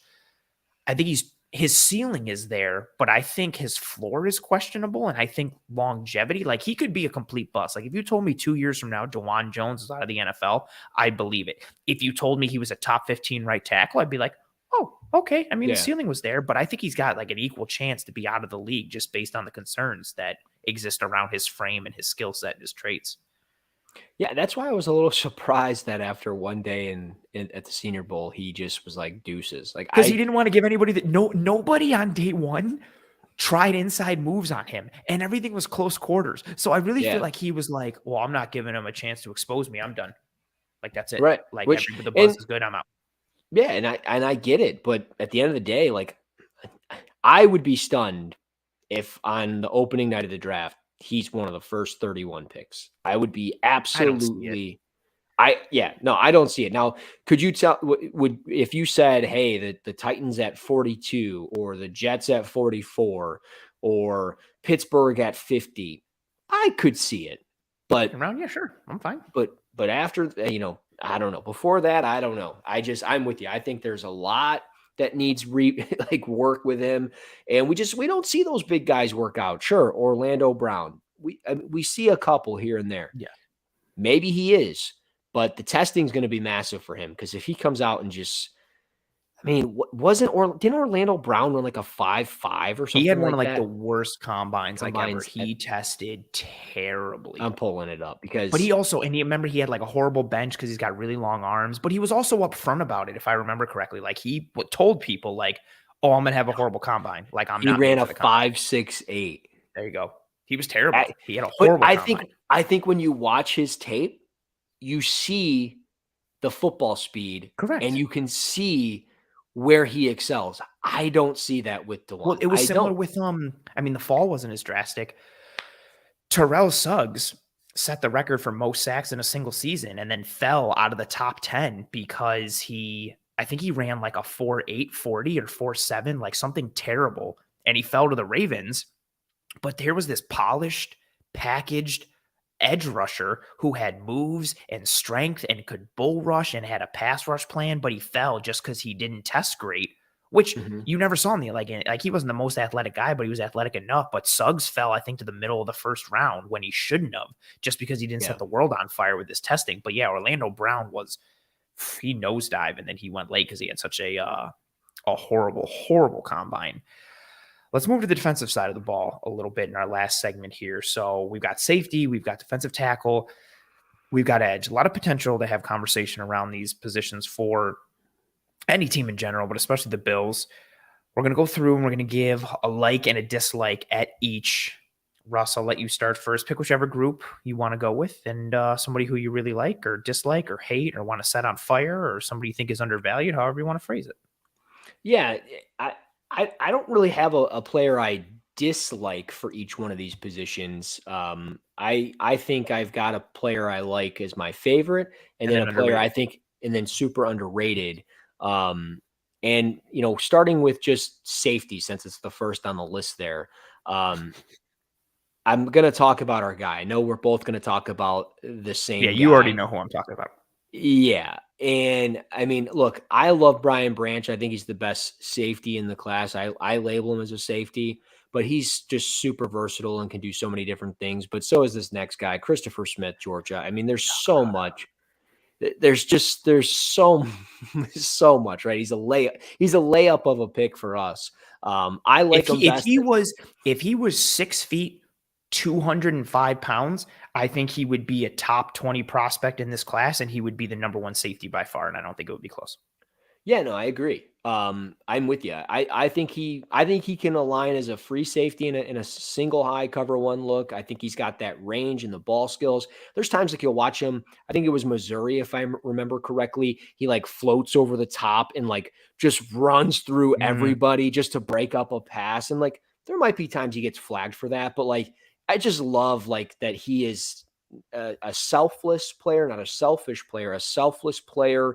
He clicks and closes. I think he's best suited as like a cover 2 safety, whether he's aligned as the free or as the strong. I think you can give him some buzz looks because of how he closes and how he comes up the field.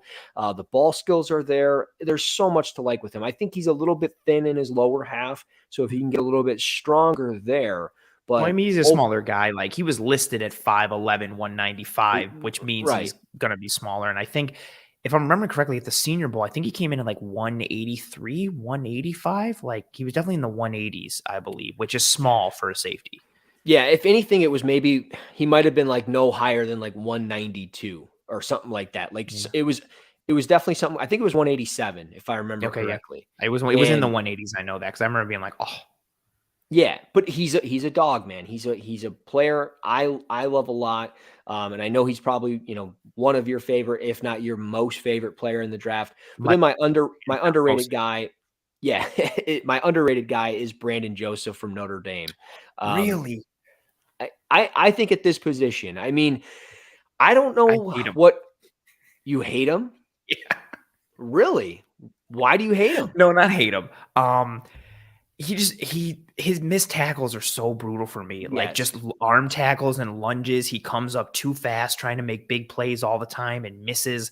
And I pair that with how he ran his mouth before the Ohio State game and then kind of didn't back it up. And I just feel like he plays out of control because mentally he's out of control, but that's not like what I meant. Like he's not a psycho. The missed tackles piece terrifies me, but that's mainly because one of the top things I value is safeties coming from depth under control and being able to make plays. It's one of the things I love about Chris Smith, but I mean, size, frame, versatility, that's fine. You hate is a strong word, but I mean, there is a lot to like the size, the versatility, the frame, his speed, his athleticism.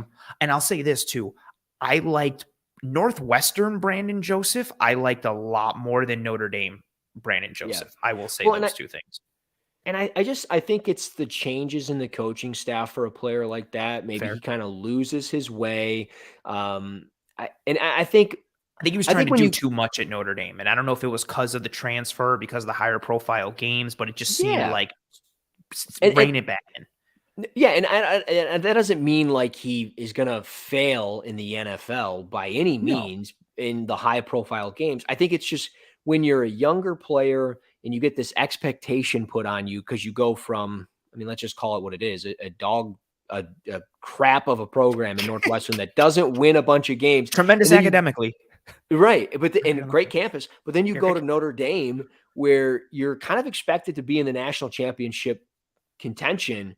Puts a lot of pressure on you. And I think what you saw from him as far as ball skills, I thought he identified passing plays really well as far as like he knew he had to be in this drop at this time, and he understood things the right way that I don't think a lot of young safeties can do. And I think that's the key. In a passing league, he can get there. Another guy, and I'm just going to throw him in there too, and I don't mean to take another one of your guys. This is another one, Jordan Battle. I don't talk about him enough. Are you going to talk about him? No, I knew you were going to say Jordan Battle because I knew how much we talked about him at the Senior Bowl, and I was just like, he's going to have to talk about Jordan Battle. I just guessed that you would. Yeah, no, but yeah, Brandon Joseph, I don't think he's going to be like a top pick or anything like that. I think if you can get him back to where he used to be, the missed tackles are going to happen, and I think that's okay. I mean, he also had 9 interceptions at Northwestern. He had 6 in 2020 and then 3 in 2021. And that's not an accident. Like he was always around the ball on a defense that, again, no disrespect, was, I don't want to say bereft of talent, but he wasn't playing with a bunch of studs at Northwestern. Like he was making the plays. Well, and he kind of set the bar high for himself immediately. Fair. And then he goes to a new place and the bar just kind of got set even higher. So I think he kind of slips under the radar. And if it's the right team, like if he goes to Pittsburgh or if he goes to like Minnesota and he gets paired with Brian Flores, watch out. Cause I think he does well for a certain coach and a certain scheme. It just, it depends on where it's at. But yeah, Jordan Battle's another one, really underrated. I think he hits incredibly hard. I think he comes up and closes really well, kind of similar to Chris Smith. I think he's versatile enough to kind of move around. I think the biggest thing for him is the all around ball skills. Is he going to be able to get me the interceptions that I need from time to time? Is he going to be fast enough to get over the top and play through the catch point? But I think he's very underrated. I think him not being at the Senior Bowl hurts him a little bit. And if he doesn't test well this week, then I don't know where he falls. So he's kind of the one that if he was at the Senior Bowl, I probably would have chose him over Brandon Joseph, but we're not there. So very fair. My love of the draft. Yeah, I mean, what do you got at safety? Christopher Smith. I'm going to piggyback off yours. Like my love, 5'11", 195 listed at, but again, the Senior Bowl came in in the mid to high 180s. just think how his skill set translates to the NFL with what he's good at and what was asked of him at Georgia. It just fits so well. Like he can function, like you mentioned, in a single high post safety look. He can function in the box or in the slot. He can function in a 2-high world, zone, man, match coverage responsibilities and ability. His eyes, his processing, his ability to fit the run from depth or come up and make plays in the screen game. How he comes up with pace, but the angles that he takes and how under control that he is. And also the way he just collects from the route distribution, like his ability to just see a post happening and drive on it and slice or poach, or the ability to recognize, overs or drags or digs, and again, be able to just close down on them quickly and then either get pass breakups or come up and make a tackle at the catch point. Like, again, if he was bigger, I think he's the number one safety and he's an easy first rounder, but I'm hoping the size knocks him down towards the late second. He's my dream ideal scenario for the Buffalo Bills at 59. If he falls to the third and the Bills got him in the third, fantastic. Hooray. Like if that scenario exists, I just love so much about his game in terms of how pro ready he is and how good his tape is, but also how that tape translates to the next level. Like he's just somebody who, again, his game just really speaks to me in my soul and in my heart. Someone a little down the pike more, Kayvon Merriweather from Iowa, 6 feet, 212 one of your pounds. Guys. Yeah, like I like the size. So again, 6 feet, 212. He's got good speed. He can match routes. He can collect from the route distribution, plays with leverage. Not the best at taking on blockers, whether it's against wide receivers or offensive linemen downfield. He's got good closing speed. He understands how to space the field. I think he's a dude who he gives you, I don't think his ceiling is necessarily there, but because of how well he leverages space combined with his frame and size and speed and athleticism, like I think you could do a lot worse than like a day 3 safety in him. I think he gives you like good depth, potentially a spot starter, or if he hits on some of the ceiling pieces or in the right system, could be a starter for you. But I think this is a dude who's built to be like a really good number 3 safety and offer you some versatility, good special teams work. And again, some high ceiling stuff because of how he can succeed in coverage, I think does translate to the NFL a little bit. And Iowa just produces, some good dudes from time to time. And on this defensive side of the ball this year, they've got several. Him and Riley Moss and Jack Campbell and, if people like, Van Ness and see what he's offers. And that defense had to be good because their offense is terrible, especially once they lost Goodson. Their offense just fell off an absolute cliff. But yeah, that's safeties. What about defensive tackle for you? A guy you like and an underrated guy? Yeah, a guy I like is Maisie Smith out of Michigan. I still don't understand why we don't talk about him as a back end first rounder enough. And maybe that's just because we all know that the last 10 to 15 picks of the draft are an absolute crapshoot. But like, I don't know. I look at, potentially a team like, Jacksonville or Cincinnati. You look at New Orleans, Philly. I think he is somebody that just kind of falls into that category. He's super athletic. He's going to blow up the combine this week. Great size, but great just lateral ability. And I think with his push pull moves or his swim moves, it's like his go-to, and it's just so fluid all the time. I think he is somebody that is a top 40 player in this draft, and maybe that's just right where he needs to be, but I don't think he gets talked about enough. And I think he's just one of my guys for me.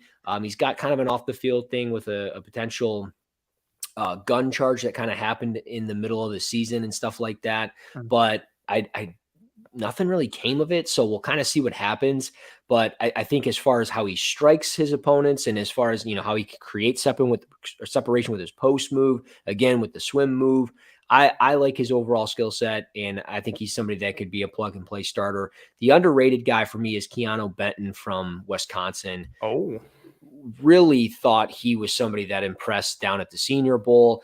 On tape, he's consistently splitting double teams. He shows the speed and the quickness from time to time. Now, it's not as consistent as you would like. And if he was a little bit more explosive, I think he'd maybe be getting talked about more of like a Kenny Clark type of player. And again, probably falls into that back end first round. But you're just talking about a plug and play 3 technique. And that's what he is. He is a 6'3", 310-pound 3 technique at the next level. I love that he, again, can split double teams. He can rush the passer. He's going to be a force in the run game. I think he's a 3-down player, and I don't think there's a lot of doubts there. I mean, pad level will rise from time to time. I think there's times where his strength will get tested against stronger offensive linemen, but underrated, could be a 3rd-round pick, but going to be a plug-and-play guy, I think. And maybe I'm wrong, but I love his skill set. You know, it's funny. I'm going to start with the underrated guy first because it was the first guy you mentioned. For given what I think they are, I think Maisie Smith is underrated. Like, I just don't think, so 6'3", 337 pounds. He plays low. He's physical and powerful versus the run. Like, he's got that sink to his game where he can kind of just like ground himself and be like, no, I'm not going to move. He will be 50-50 versus double teams in the run from time to time. And again, he's not going to give you a ton in terms of pass rush. That's not his game. But he's got a long arm that he uses from time to time, and he's got a swim or a quick arm over. But again, he's not a toolsy pass rusher. If he's winning in the pass rush, he's going to try and compress the pocket. He's going to drive. But he's got great effort. He has the ability, to get under offensive linemen and drive. I think he has good quickness for his size and good short area agility. And he's physical as hell, which you have to be in that Michigan team, which how Harbaugh wants to coach you up. So I think Maisie's underrated just because I think he's good, but he's not being talked about enough given the ratio of how good I think he is versus how much he's being talked about. My favorite guy from a defensive tackle perspective, Kalijah Cansey. 6 feet, 280 pounds. I know everybody's going to be like, oh, Ed Oliver. I don't want to hear about that comp. Like, his pass rush ability is so real. His hands, the placement, and the quickness. And then you look at his repertoire. Like, he's got a swipe. He's got a chop. He's got a cross chop. He goes to the toolbox consistently. Everything. And he's got a plan. Like, he sets you up. Like, and I don't know this, but the way he wins, it feels like you can see him be like, no, I beat this dude with this last time. I'm going to make him think I'm going with this, and now I'm going to that. And he just wins in a variety of ways, like plays with leverage, plays with power, lined up on tape, just in like the several games I watched, 3 tech, edge, 0 tech, a 2-eye, a 1 tech.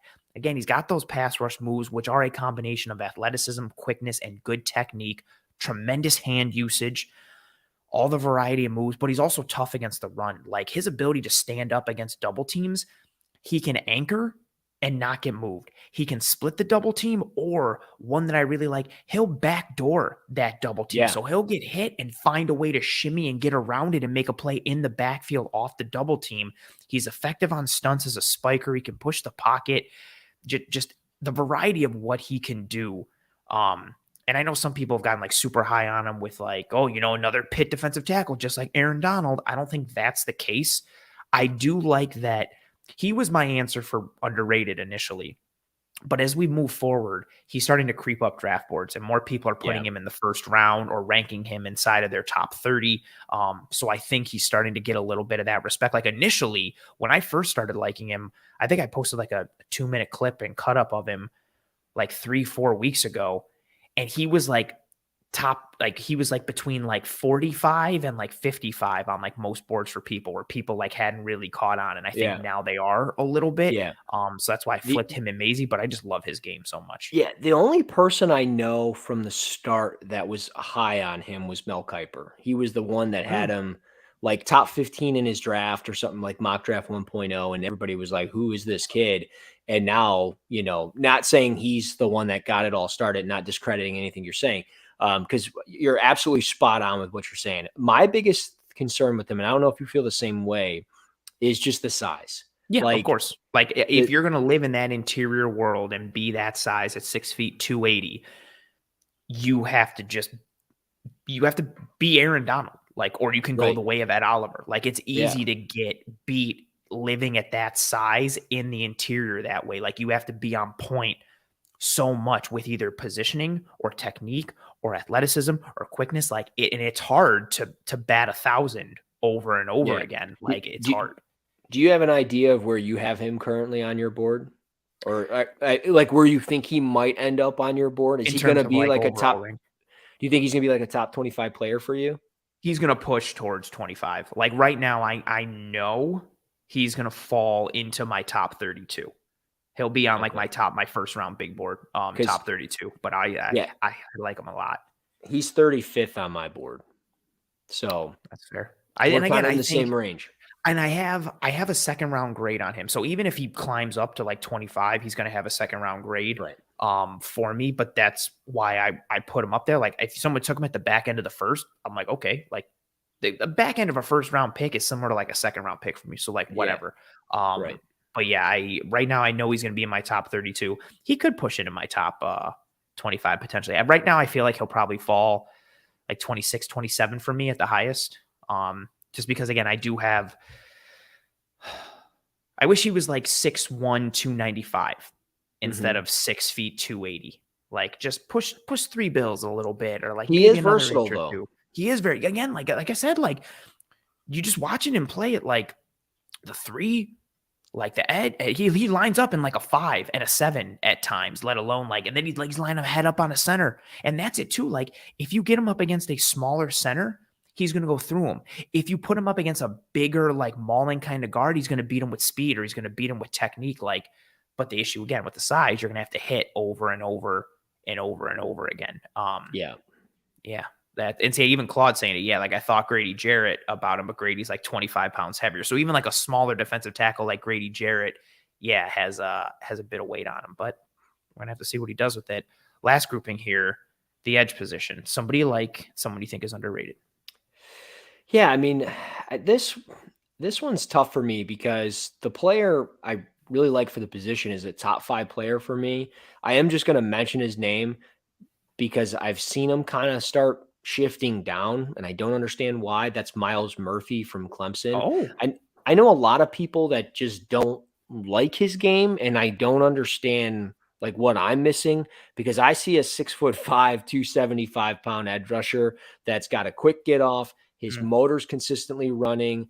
He's got play strength. He's got length. He can dip his shoulder. I don't understand why I'm seeing like mock drafts where like he's falling to the Lions at 18. Like I don't understand that. I like if 17 teams pass on them, shame on them, because he's easily a top 10 player in this draft. So I don't understand it. I wasn't going to go with him though, just simply because I think when you get to the top of the draft, kind of the known names are, we all know who they are, but Derek Hall from Auburn is the one that is he's one of my favorites, man. He's got tremendous speed to power. He's got straight line speed. He's got some really good range as far as how he can drop to flats. He's got the motor there. I think the biggest thing for him is that his motor is just at times when it runs cold, like when he's off, he's off. And like, that's my biggest concern. And then he just doesn't really have the pass rush moves yet. Can he? Maybe. But you mentioned Kalijah Cansey, all these pass rush moves. Derek Hall doesn't always show that. He'll show a long arm. He'll show the speed. He'll show the power. He'll show the pursuit. And then all of a sudden there's no pass rush move. And then there's no pursuit. So it's like very hit or miss, but we're talking about a 6'3", 255-pound edge rusher that's perfect for standing up off the edge. Going to fit certainly in more of an odd front type of defense, going to get one-on-one with tackles, and he's going to win a lot of those reps. Is he going to be a 20 sack guy? Probably not. Is he more of like a 8 to 10 guy? Probably. But I think as a day 2 pick, you're getting a really, really good starter overall at some point in the course of his career. Does he start right away? We'll see. And then the underrated guy for me is Felix Anudike in Uzama, which I butchered the name. I can't believe you went with it. That was ballsy to go with it, man. I have to. We're looking at a speed rusher, tremendous bend. I love his pursuit.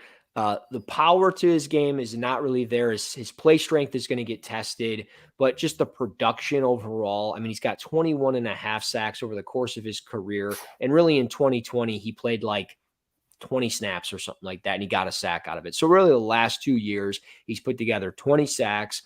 I think he's going to fly under the radar. He's probably going to test pretty well this week. I like his skill set, and I think he's got a pretty good pass rush plan and just an overall toolbox of moves that he can use. But really, the speed that he has is going to be what separates him and his ability to just kind of dip his shoulder and stuff like that. He was also my underrated. I kept seeing him flash when I was watching Brent's tape. Came out of the Senior Bowl. Your boy Julius Brents, Kansas State corner, had a phenomenal week at the Senior Bowl. You had already talked about him leading into it, and I had yet to get on that wagon. So I was like, I want to see what's up with Brents. And I just kept seeing I was like, who's the dude who keeps flashing on the line? And I had to tell myself I didn't want to get caught, and I don't look at two guys at the same time, so I kept making timestamp notes of who of where that play came in. And I kept being okay, at this time. And then I went back and I looked at it. And every time I kept going back, I was like, oh, it's 91 again. Oh, it's Uzama again. Oh, it's Uzama again. And yeah, he doesn't have the best size, especially if you're going to try and use him on the interior and do some stuff, but he's got some violence to his hand movements. You just watch him shed or with that rip, you just see the suddenness in his game, and it's violent and it's got force to it. And violent is a great way to describe him, right? And dudes who have that kind of violence and explosion in their hands, that pop that you have in your hands, is so important in the trenches. Your ability to, if you're an offensive lineman, to gain that control and pop and control. If you're a defensive lineman, the ability to get free and kind of jolt your opponent, whether in the run or in pass rush, is so important. And I feel like he's got live, active hands. His hands seem juiced up, let alone with what he does with the rest of his body, and what he can do from a technique perspective.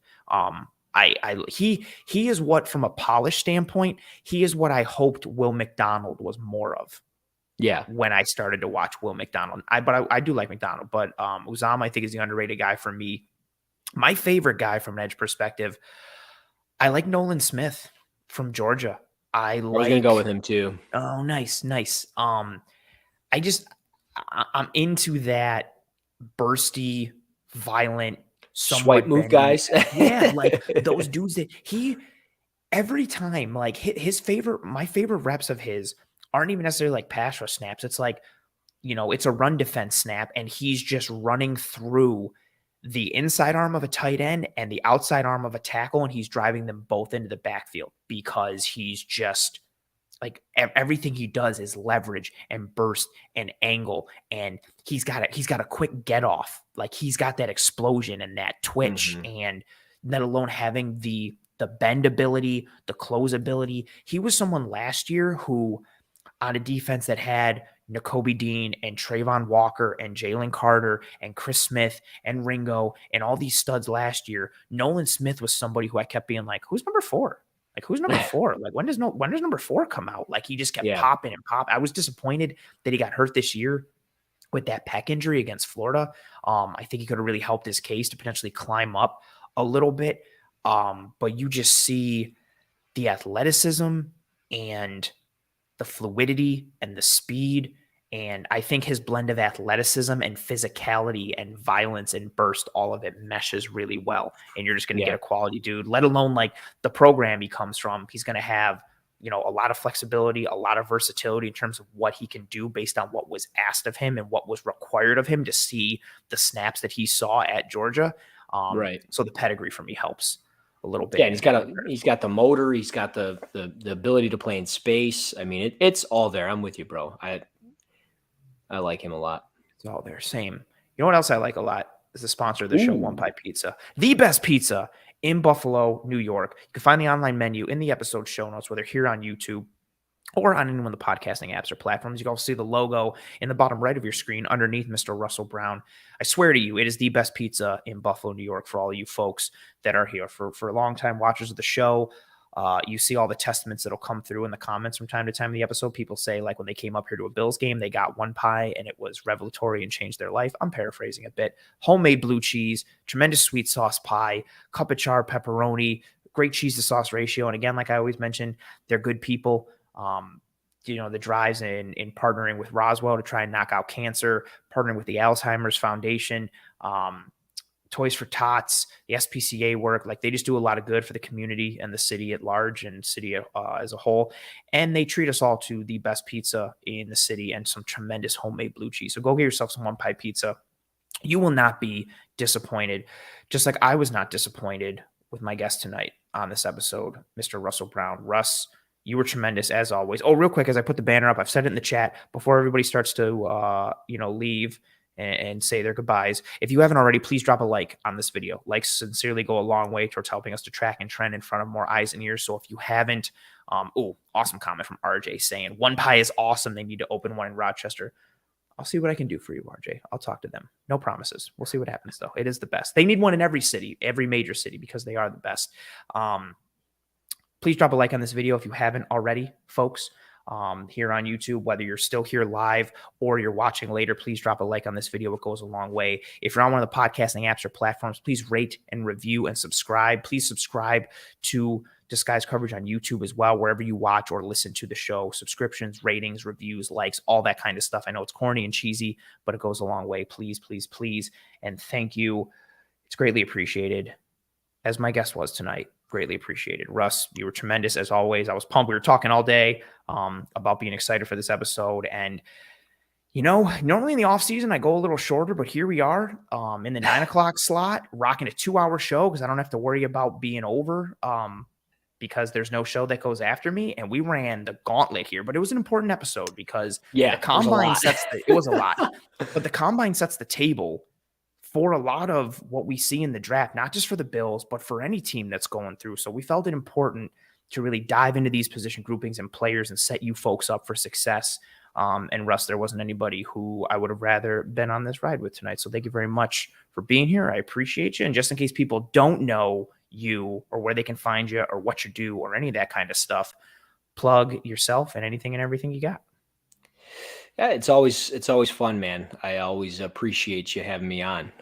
It's always great talking ball. Like you said, I was excited to be on here with you today, and we were kind of talking before, so it was always good.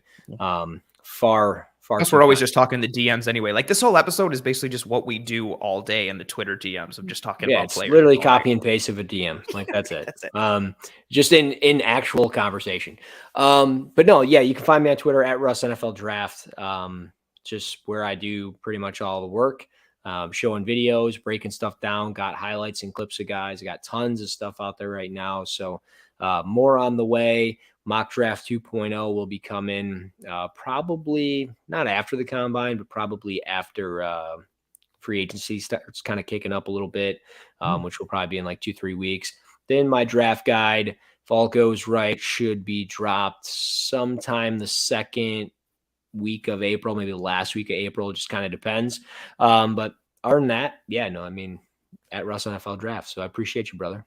Oh yeah, appreciate you. Appreciate all the folks who rode with us live on this episode. I know we're still in the doldrums and the sleepiness of the off season with this, NFL season just ended a couple weeks ago and things potentially starting to ramp up, but it's still being a slower time for most folks. So thank you to all who tuned in live on this episode. If you didn't tune in live, that's cool as well. Appreciate your post-live view, listen, download, whatever have you. Thank you very much for riding with this episode of Disguise Coverage of myself and Russ on this one. Please tell your family and friends and loved ones about how awesome this show is. Text them links to the show, email them, print out episode descriptions and nail them to their doors. Put a whole bunch of flyers for the show, like in their car or on their car. If they got a baby, give one to the baby, put it in the stroller, take some of the podcast information and put it in a blender and put it in their baby bottle for the baby, just anything and everything to help promote the show. Appreciate you folks. If you didn't enjoy this show, that's cool. Tell your enemies about the show and try and ruin their day with it. I appreciate everyone for tuning in, whether live, post live, whatever have you. Thank you very much for the chat tonight, for all your questions, the back and forth, the conversation with each other, the conversation with myself and Russ. Appreciate you folks. Hope you and your family and friends and loved ones are all doing well, staying safe, be kind to one another, take care of one another. We'll see you next week for another episode of Disguise Coverage live on Tuesday, 9 p.m. Eastern. For myself, Anthony Prohaska, for our lead draft analyst here on the brand, Russell Brown. This has been another episode of Disguise Coverage. Godspeed. And as always, go Bills.